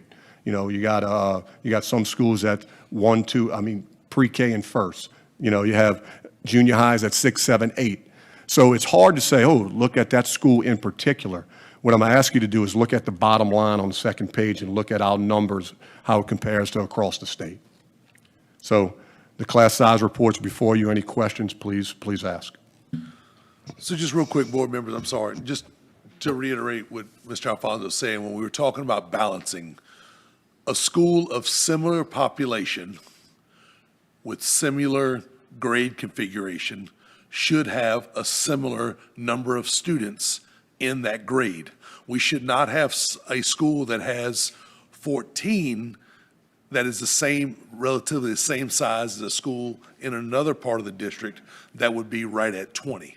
So the task was to balance the district so that schools of equal size, of equal grade distribution had a similar look. That is the only equitable way to do it.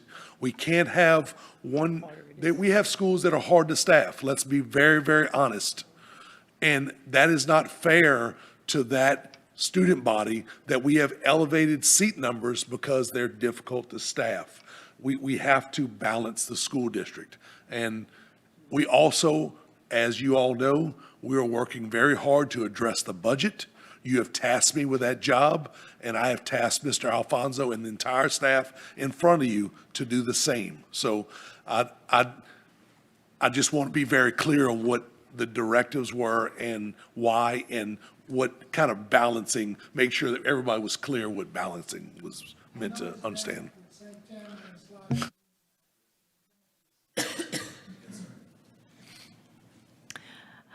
Questions from the board, Mr. Bro? Thank you. I know it's a difficult job, but when I started looking at this, there were a couple of anomalies that stood out, particularly Alton. Well, I shouldn't even mention the school, but you try to explain, it's a very small school. But they have, and their fifth grade, 31 students per teacher. That's the teacher I added that I just discussed. Okay, so I added that that won't late, be so- next year, that's this year. I added that this year. So that's going to, When you have these small schools, it's really unfair to the pupils when you Yes, can't sir. staff them and you have such large class sizes. what I would discuss in the school in particular, that is a situation where we added one, then that grade band's moving on, so that means it'll come off the books for next year. So we did take care of that Because situation. your fifth grade probably had your fourth grade had two teachers because it was 16 and a half. I mean, you Correct. went from 31 in the fifth grade to 16 in the fourth grade. Yes, sir. That's a great example. That's kind of what I was, yes, sir. And then the other one that stood out was the seventh and eighth grade at Clearwood. It's 24 there, which is about 10% more than any other 6 through 12. Yes, and Clearwood is truly a difficult to staff because of the grade band when they have 4 through 8 and the way they do their model, how they rotate their classes and stuff like that. On paper, it's 24, but, the way they split it, it doesn't work out like that. It's just the way they work their schedule. It does not truly work out that way because some of the teachers in the other grade band kind of step up and help in some courses, see, because they're all on one site.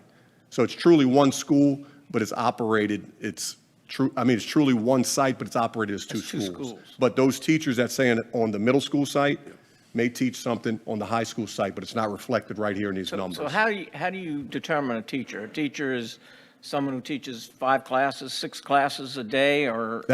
I can tell you my formula if you'd like. So that's up to the principal to work their master schedule, how that happens, but yes. So if we go in, say. If you have a resource teacher or a teacher that's doing something on the side, do they count as a full-time teacher? That's not reflected here. The resource teacher is not reflected. This is regular. It's a separate allotment, which I'll get like tomorrow from Ms. Gardner. Okay. All right, but just to answer your question about the junior high, when we go in, we go 25 to 1.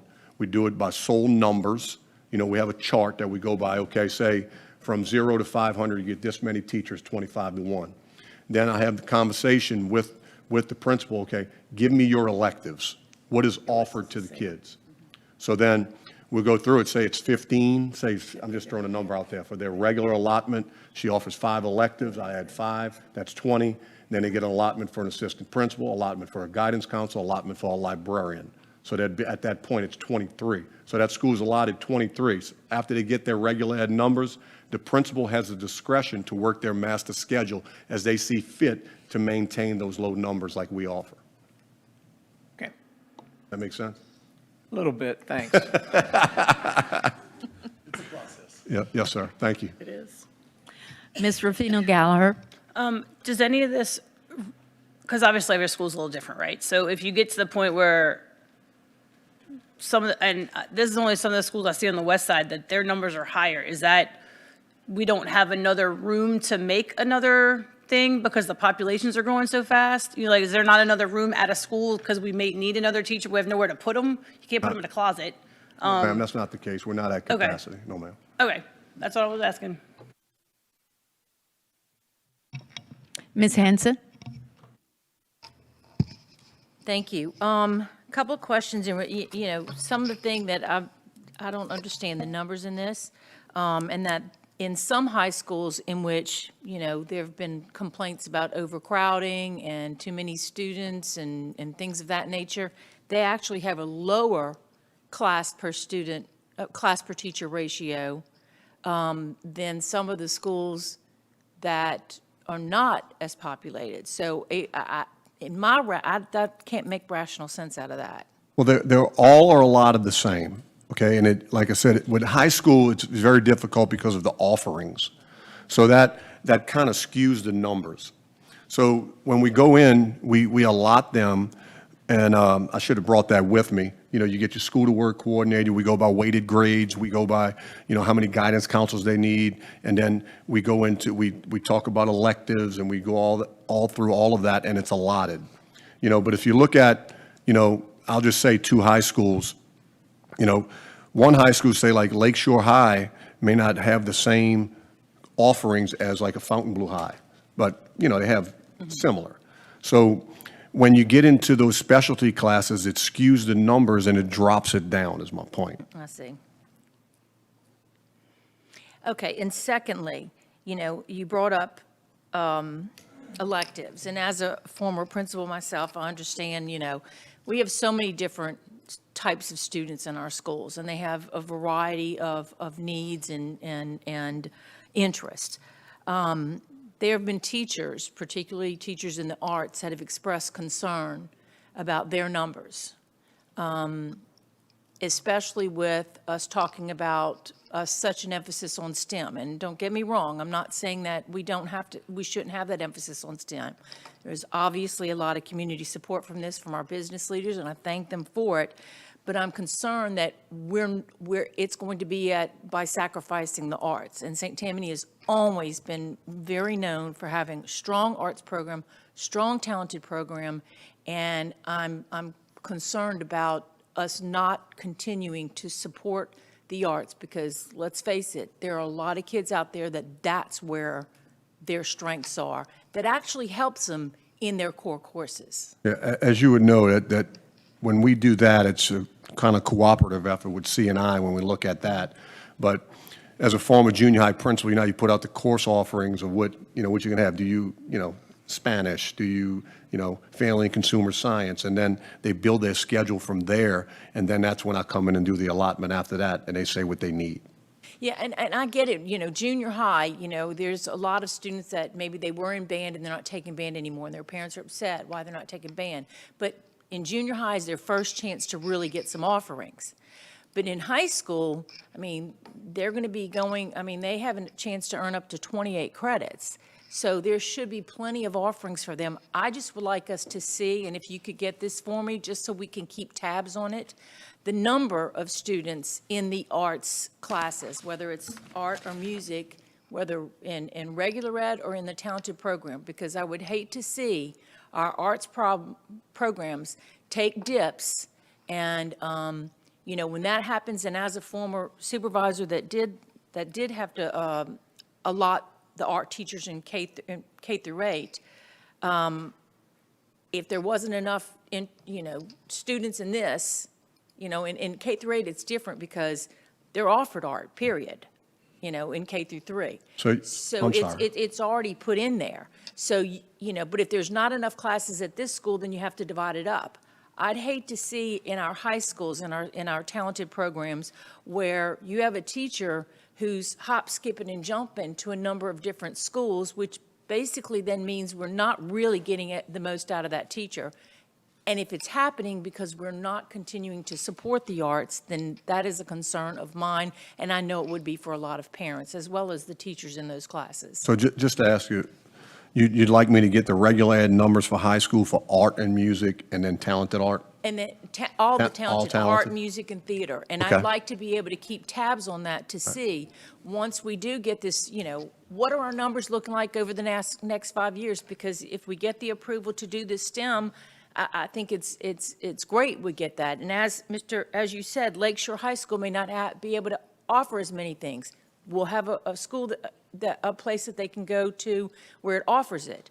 But I want to make sure, again, we're continuing to offer those things at each campus like we do culinary arts, welding, that kind of stuff. We're continuing to offer those arts programs in the high schools, and we're not, sacrificing them in order for everybody to go to STEM.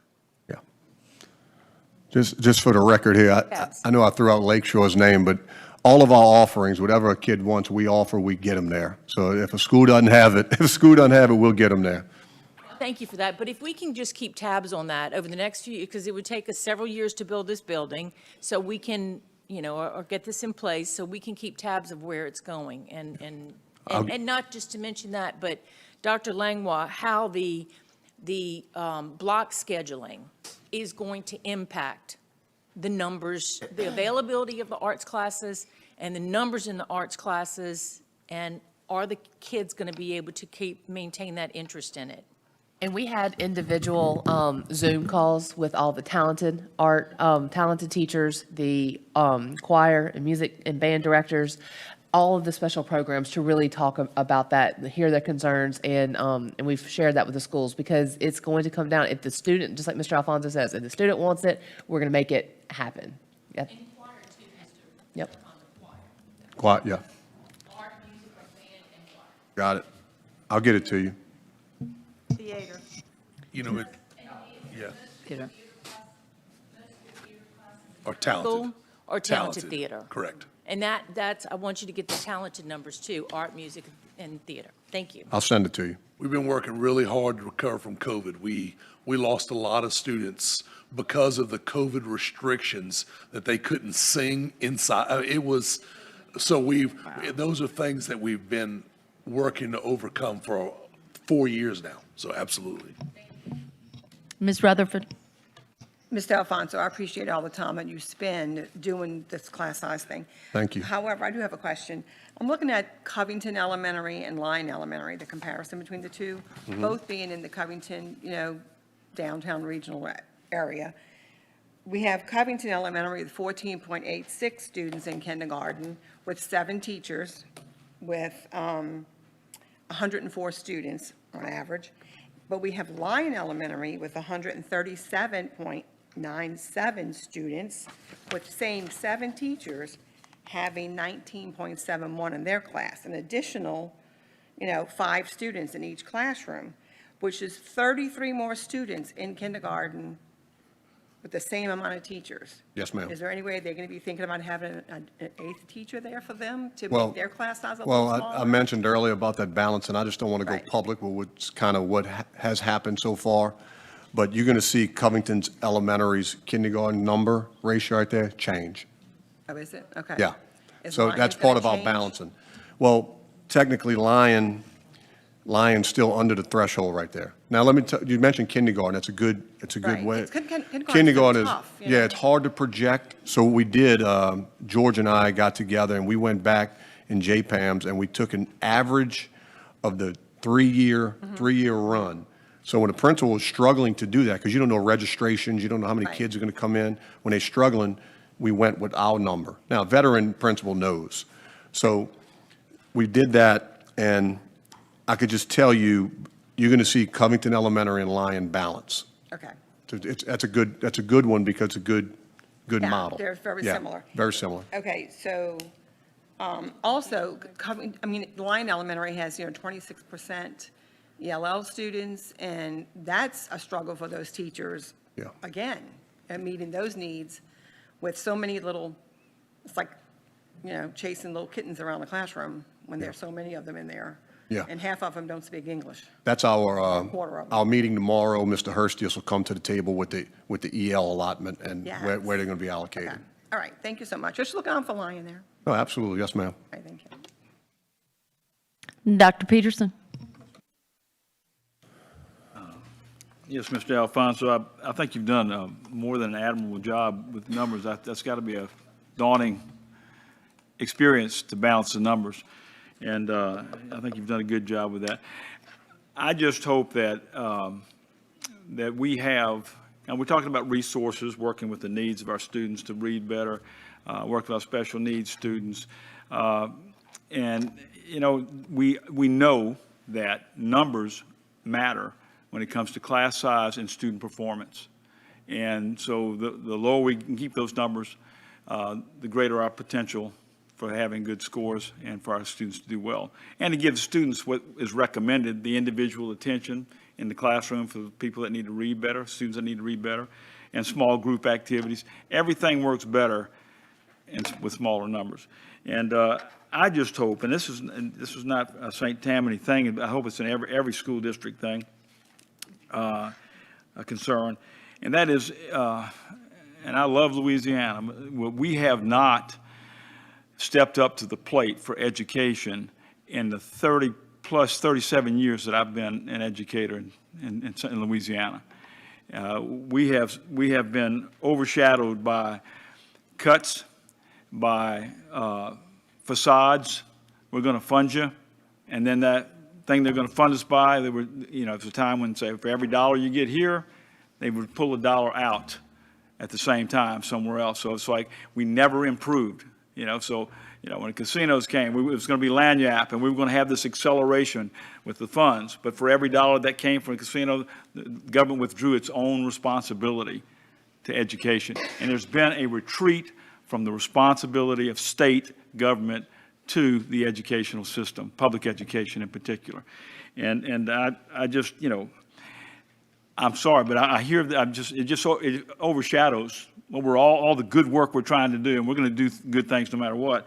But I hope that the teachers union will apply their efforts and their voice in Baton Rouge, Louisiana, and hold accountable the state legislators who are from St. Tammany Parish to go in and vote pro-public education, pro-support for our schools, and not take no for an answer. So I'm hoping that we get the funds that we need to do the work that we need to do. And anyway, I just got that off my shoulder. Thank you very much. Thank you. Ms. Laney.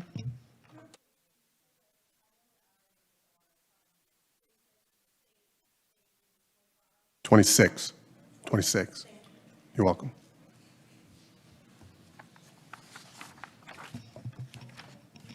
Thank you, Mr. Alfonso, and appreciate all your work. Thank you. Next is the proposed school calendar for the year 2026 to 2027. Do I have a motion? Ms. Rutherford, do I have a second? Ms. Laney? Any comments from the public? Any questions or comments from the board? Oh, I'm sorry, Mr. Osborne, I didn't see you. Sorry, I was spaced out. Madam Chair, wanted to, good evening again. I wanted to point out one of the tasks Superintendent Jabby and I received from the board was to make sure the CBA was Act 1 compliant. So Act 1 actually gives the power, even though it took a lot of powers away, the power of the calendar belongs to y'all. So we made sure to put in there that this is a board vote. So yes, our committees worked hard. I like the product. People voted, everything was fair. But ultimately, just like any committee, if you didn't want to adopt it, if you want to send it back, you now have that power. I would support it, though. Thank you.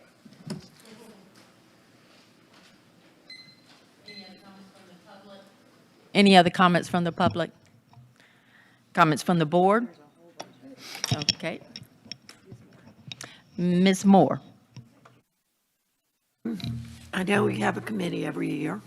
I was on it a couple of times. There's a couple of things that still bother me. It's when the kids come back from, let's say I've looked at it quickly, from Christmas. The teachers get a day off after that, and the end of the week, there's one of them that's a professional development day. So the kids only have like 3 days of school in 1 week. Well, you know, I just feel like we're giving them, we need to save some of that, not do it then, save some of these for those snow days, hopefully, or hurricane days or those kind of thing. Yes, ma'am. I know we're in compliance with this. It's got the number of days the state requires us to have. Yes, ma'am. And then the committee decided on the number of So- in-service days and things Yeah, like so, that. so the process was, the superintendent has some he appoints me, Mr. Osborne appoints from the bargaining units. We had elementary school principal, junior high principal, high school principal, and 2 parents. So I basically come in with the parameters. Mr. Osborne and his team comes in with some calendars. My team, we come in with calendars. And then basically what we did is we took all of that and then we came up with 2 calendars for all the people to vote. So it went back and forth, we came up with a final product like that. And other people that vote would be maintenance and cafeteria and all Every that. employee, Okay. every employee votes on Even the though they're not calendar. on the committee to Yes, yes, set it ma'am. up. The committee just votes to move it forward to the people for overall Okay. vote. All right, thank you. And, the parameters we have just very, very strict parameters. We have to hold to the 181 days that a teacher must work.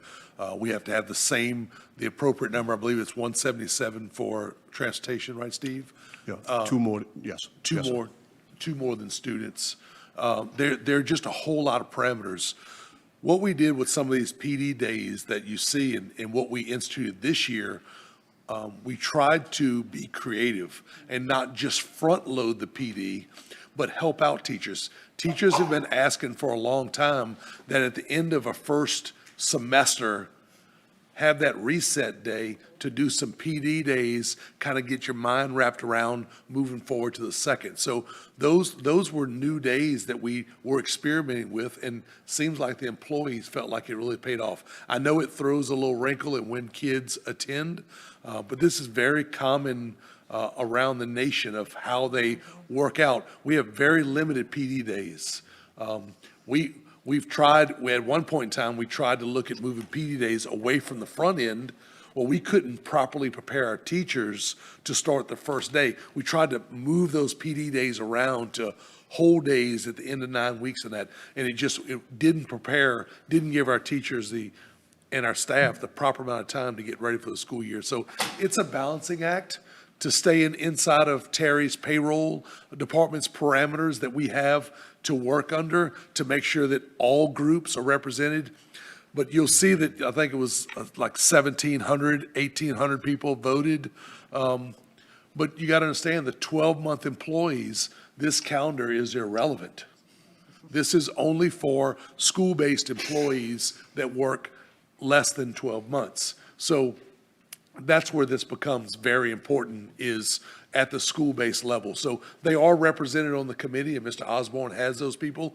They have representation on the committee, but most of the 12-month employees, it's really irrelevant to their job class.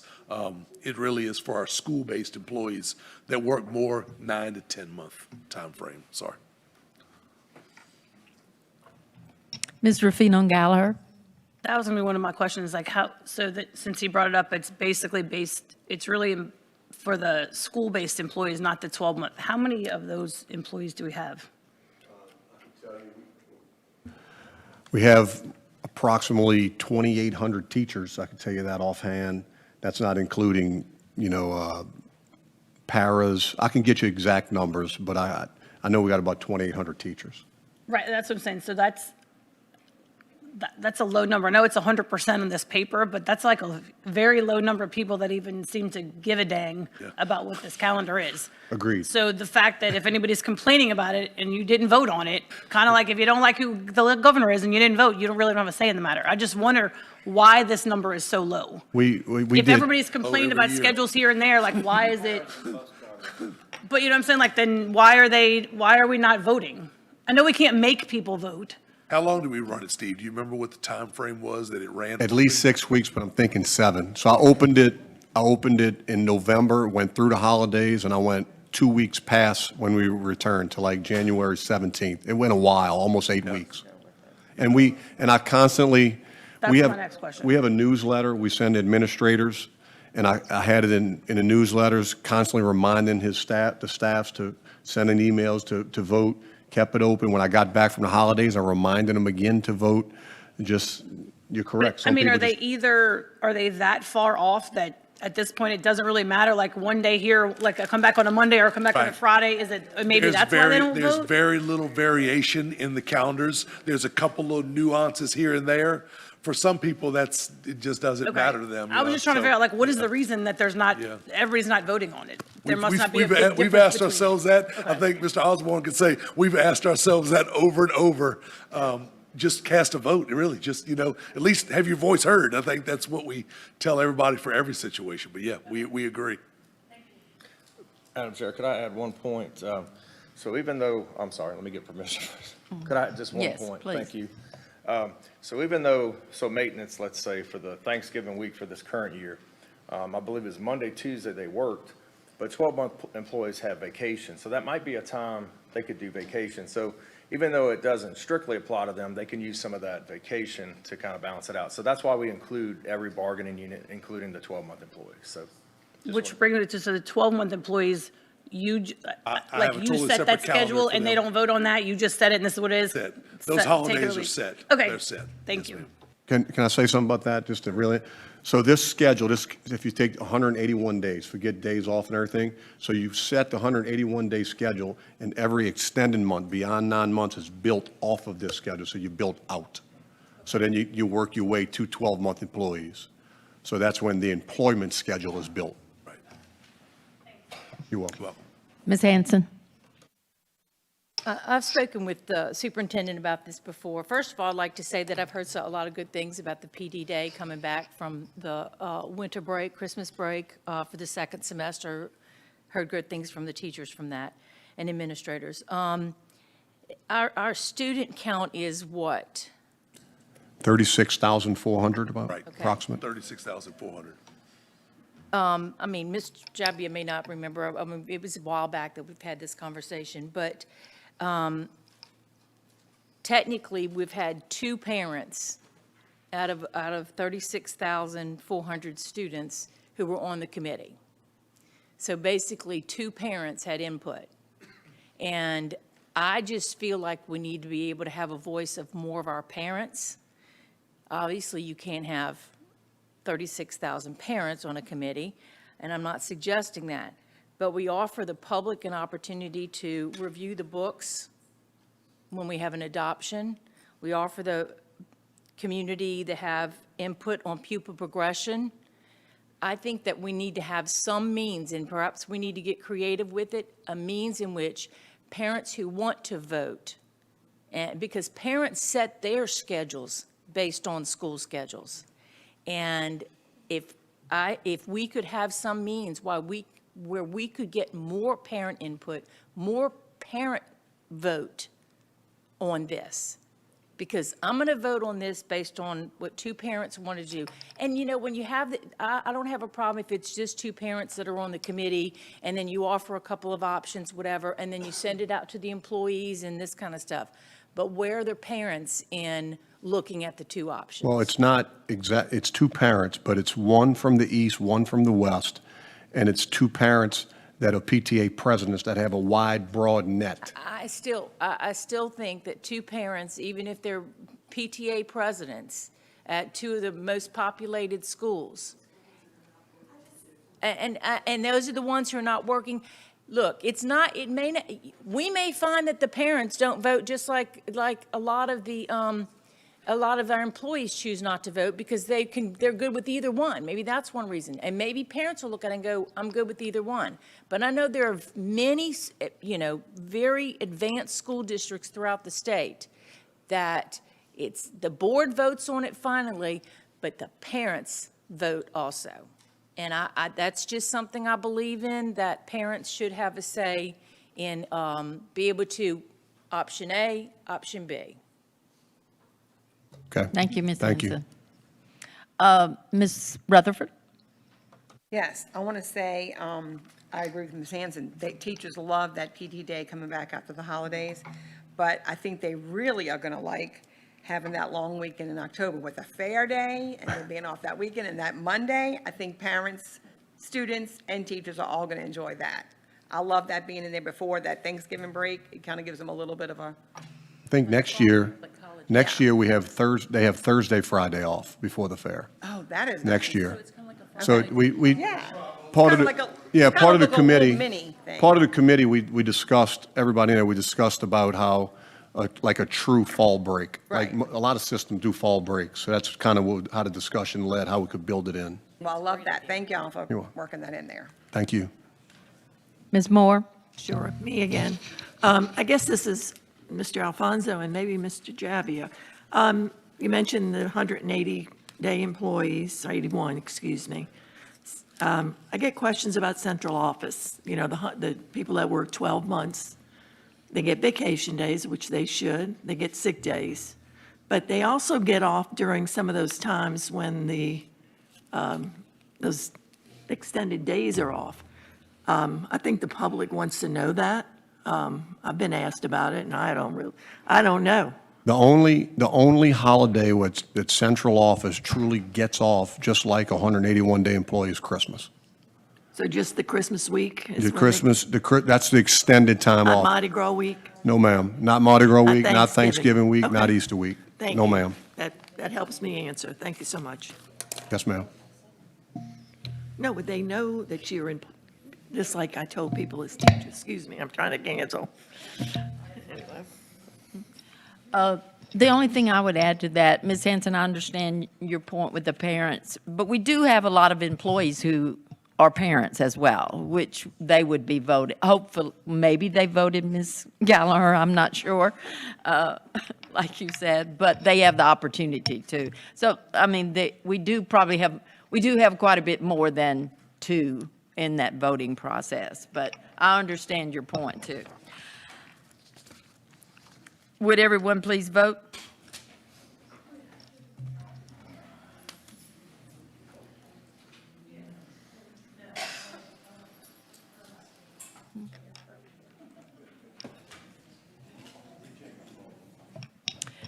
And that passes with a unanimous vote. Next is our monthly transportation report. Mr. Alfonso? Yes, ma'am. Thank you again. Your monthly transportation report is on board docs in front of you, and Mr. Burmaster is here to answer any questions.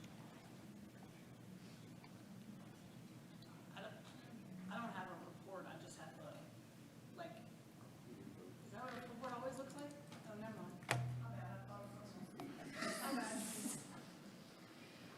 mind. Any questions from the board? Ms. Gallagher, do you have a question? No. Okay.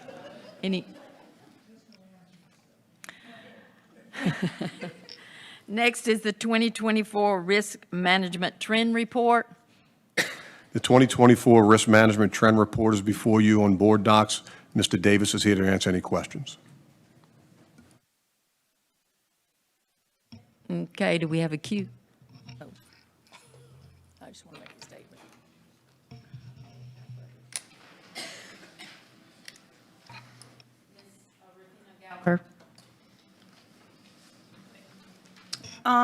So for hold up, the lost time accidents, it's decreased a lot, but like that's 50, that's a lot. Like is it just, I don't, that's a lot. So I'm asking, like, how did we drop that? Like, are we doing better safety-wise, or people just paying attention more? Like, I don't know. Ms. Gallagher, it's not one thing, it's a whole series of things. I think one of the biggest issues is ensuring that employees are afforded the opportunity to come back to work when they have work restrictions. So for instance, if you get hurt at work and you go to the doctor and the doctor says, okay, you can't lift more than 10 pounds with your right arm until you're reevaluated. There was a period in time where we were not allowing folks to come back with restrictions at all. Now we allow that, and I work very, very closely with the administrators of each school or the supervisor of every department to attempt to accommodate any restriction that is reasonable that an employee has after they see a doctor. That is a very, very large factor because most of our folks want to come back to work after an injury, as most of us do. But we have to allow them to, and sometimes that means juggling the job responsibilities. That's my job, to work with the administrators, principals, assistant principals, to make sure that we do that within the best of our ability. Sometimes we can't. Sometimes it just simply doesn't work. But a lot of times we can. I know we've talked in the past about safety and security and injuries in the classroom. As you guys have heard, as the board has heard in previous meetings, Ms. Gardner and I work very, very closely together. She can probably talk about this more eloquently than I can, but there's been a very, very concerted effort when we have injuries that are occurring in the classroom, that modifications to those schedules, modifications with those students are done in order to mitigate that risk. That's made a big difference. You'll see it in some of the other paperwork. Making sure, here's another issue that we have found very, very helpful as well. Following up with doctors when we don't get documentation quickly, and establishing that relationship early with the physician's office to get information about restrictions back so we can accommodate if there's the opportunity to accommodate. Another issue is developing relations through the healthcare community to make sure that when a employee has a more significant injury that's going to require a specialist level of care, that we get them in to see a specialist quicker. And because of the ability to develop those relationships within the large healthcare networks like Ochsner, St. Tammany, Slidell Memorial, we get expedited care, which is what our employees want. And so that's offered to them. Our employees have their choice of physicians. However, we do offer them the opportunity, if we can make it happen quicker for them, they usually want that. And that's what we do. So and that means they can get evaluated further by a specialist, get back to work sooner, depending on what the issue is, be accommodated sooner, whatever the issue is. We try to move the process faster, but we also try to accommodate as well. So it's not one thing, it's a whole series of things. Okay. One other question. On page 12, it's the para-educator workers' comp claim student contact. It's grabbed, struck, kicked, bitten, and then it says non-student. What does that mean? That means an injury. Hold on just a second. Let me get to the page. Give me just a moment. On my screen is page 12. It just takes me, I'm flipping, so you'll have No, to you're bear fine. with me. Yeah, that means an injury without student contact of any nature. So that is a slip and fall. That is I slammed my hand in a door. That's any number of things that don't have any involvement with a student. Okay, I was just wondering because it's on the page that's called student contact. So I was like, what does non-contact mean? It's Like, what kind is of it? Yeah. It's kind of so we put, what we wanted to do is put 100, and you can look at it and cross-reference it to the other page. So we put one, on this slide, we put 100% of all para injuries. So this was our all other category. Gotcha. Okay. Thank you. Well, Ms. Hanson? Thank you, Mr. Davis, and to the superintendent and all those involved, because obviously you've put a lot of focus and intention on reducing the lost time that our employees are not at work, which obviously benefits our students greatly, and while also meeting the needs of all of our employees. So thank you for all your hard work.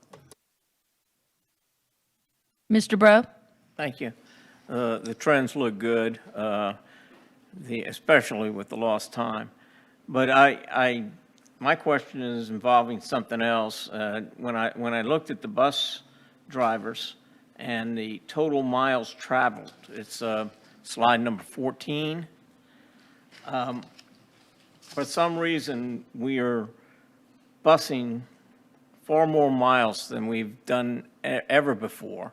I mean, in pre-COVID, we did 5,300 or 5.3 million miles, and in 2024, we're up to 6.3 million miles. Substantial. That's 20% increase in the number of miles. What's driving that? I'm going to defer to either Mr. I Mr. asked Mr. him before, so he's Well, I'm going gonna just say one thing about that is really two factors. One is our special needs population, the special needs transportation, that's one. And the other is, remember the GPS system, you get an accurate tracking of mileage. But with that being I suspected said, it might have something to do with GPS, but we had special needs students. no, well, prior I'm to going to let this Mr. year. Burmaster give you numbers.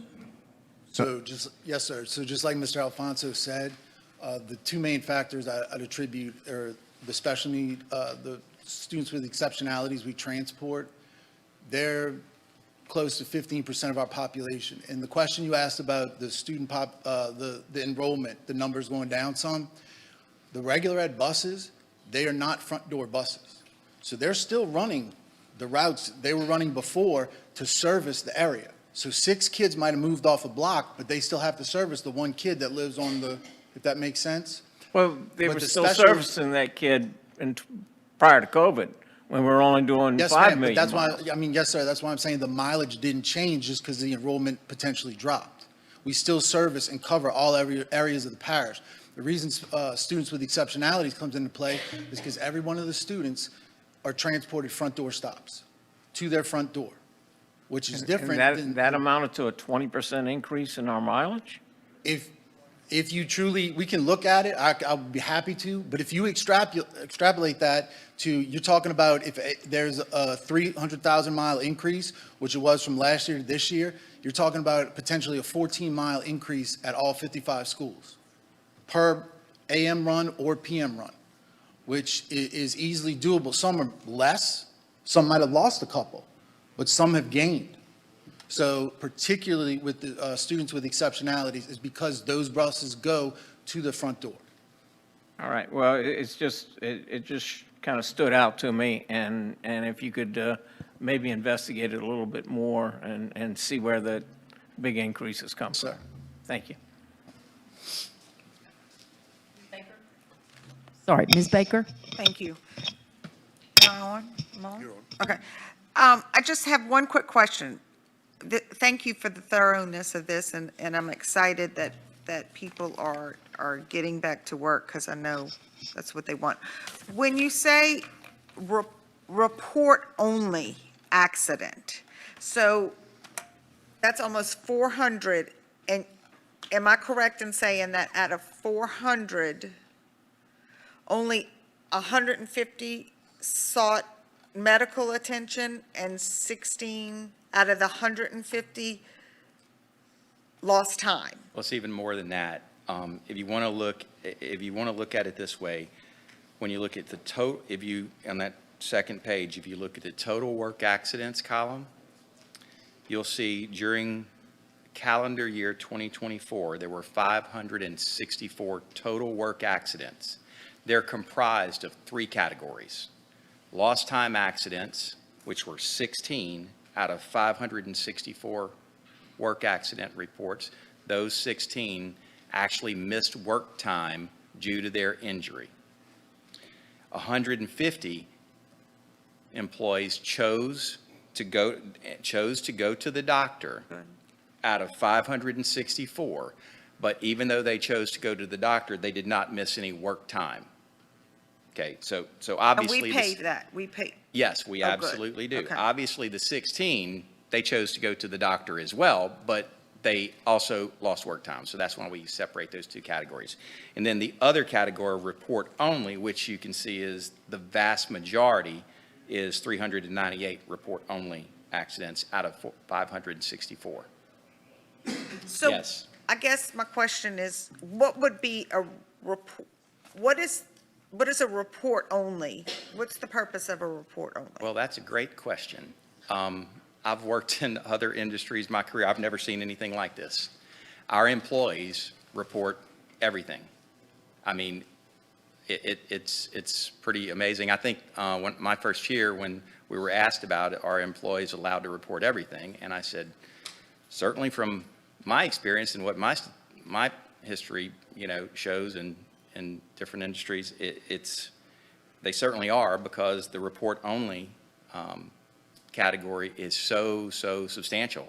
I've never seen other industries report accidents of this, significance that didn't require medical attention. I mean, what would be an example? Documentation. Like I fell, when the teacher's talking about that. Like I tripped, but it's fine. But I never know if tomorrow it's gonna be worse, so I'm gonna let you know now. Okay, I got you. Thank you for your thoroughness. I appreciate you. If somebody to clarify the other part, if somebody wants to report a work injury, we don't tell them, no, they can't. So we certainly allow that. Dr. Peterson? Yes, Mr. Davis. I would just refer to your chart on workman's comp summary job classifications. You got that? Yes. Okay. I'd just like some clarification. I'm looking at the number of teachers, regular ed, SWE teachers, and paraprofessionals, and I'm not too sure. I want to differentiate between lost time, medical time, report only. I know you mentioned report only just a moment ago, but what about lost time versus medical time? What is that? Lost time is lost work time, meaning Days? those individual employees went to the doctor and were out of work for a period of time when they couldn't work. They were restricted from work, and we weren't able to accommodate their restrictions.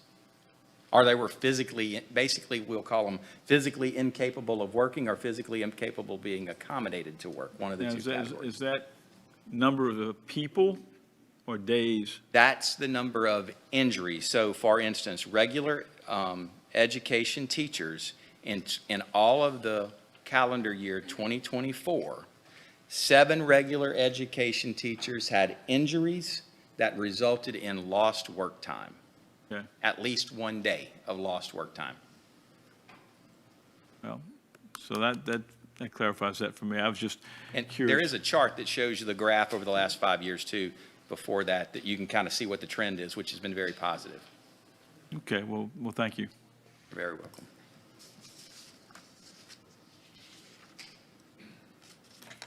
Thank you, and thank you, Mr. Davis, Mr. Alfonso.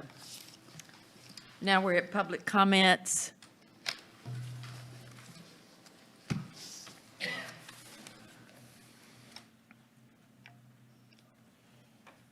Thank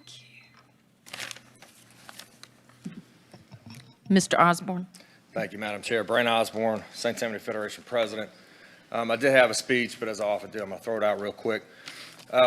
Looking at the workers' compensation data, the drop from 2023 from 66 lost time accidents to 16 is a red flag. That is a red flag. Look at all the rest of the data. The accidents are practically the same. The amount of incidents are practically the same. So are violent students hitting our teachers and paras with less force? I can assure you from my line of work, they are not. So did the district roll out an initiative to keep people safer? I don't recall that you did. So I'm calling for an external audit of the risk management department to find out exactly what's going on here. A drop of 50, again, is a red flag. Maybe there's nothing there, but the evidence I have, the things I've dealt with, this board needs to wake up. It's not about saving money. This is 0.51% of your entire $500 million budget. We have to make sure that we are getting people the care they need when they are indeed legitimately injured. People are being attacked, folks. We are not serving our teachers. We are not protecting our students. Please, please. Let me back it up a little bit because I did have a speech. In this room, I want to thank the board. August 8th, we've seen a lot of significant moments over here on the slide outside. August 8th, I thank the board for giving us the CBA. The tools in the CBA have helped many, many people that you will never meet, you might never talk to. The just cause process allows due process much more than the scant process that's in Act 1, which is simply if an employee does something, the superintendent sends a letter, the employee responds with a letter, and the superintendent makes a decision. That's Act 1. There's no hearing. We have a detailed process that makes sure people are fairly treated on all sides. If it is going to be something to affect pay, it gets reviewed by Ms. Hart at that second level, and then she brings her recommendation to the superintendent. That saves employees. We're about accountability. If the employee did it, we help them acknowledge exactly what it was, and we try to help them work with management on a plan to move forward. The grievance process, when things are violated, things go wrong. This is our tool for working with management. We get in the room together. It's not a tool of vengeance. It's a problem-solving tool. I know it's stressful sometimes with some of the different things that go on. But remember, with Act 1, this is what we learned. The board has no power in personnel issues. You don't. You're global oversight. So we can help. We can all help each other, hold each other accountable, make things transparent, make things better. It's complementary powers. When I was still a teacher, I interviewed Superintendent Jabia. I asked him, what's the Federation's proper role in the district? He said checks and balances. That's exactly what I think too. So we're here for your employees. We're here for your students. We want to work with you. We really do. We want to work with you. Thank you. Ms. Barrios. Lee Barrios, retired teacher.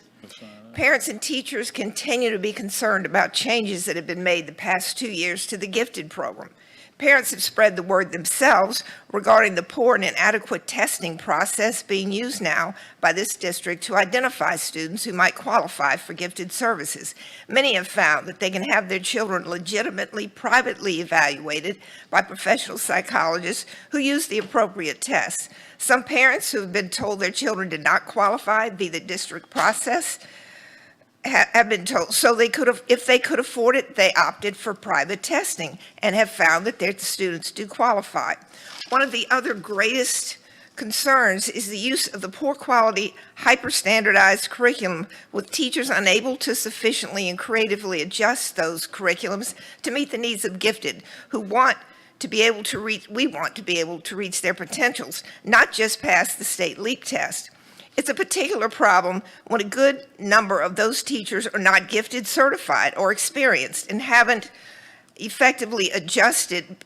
able to effectively adjust curriculum. Another problem is the reduction of academic subject offerings because of reduced numbers of gifted students. Our once thriving state-recognized gifted program in St. Tammany is much diminished. Teachers have been inundated with additional unnecessary paperwork writing IEPs. When comparing what I, as a former gifted teacher, used to have to do to conduct a proper IEP, the process now consists of pages and pages of detailed instructions and paperwork, much of which is repetitive and contributes nothing to improving the quality of our program. This is a locally controlled problem that can be fixed. The Federation is working hard and focusing on their Back to Basics 3 R's campaign: restore, respect, reform. A major concern for reform are the unsustainable work practices, micromanagement, excessive paperwork, crushing demands. We hope the school board will help us make this campaign successful. I also hope that the board will initiate a study of and an audit of the gifted program to determine what needs to be done to bring the program back up to snuff. There are gifted teachers, retired gifted teachers, and parents ready and willing to collaborate with the board members to accomplish this. Thank you. With no further business, I declare this meeting adjourned. I'm sorry.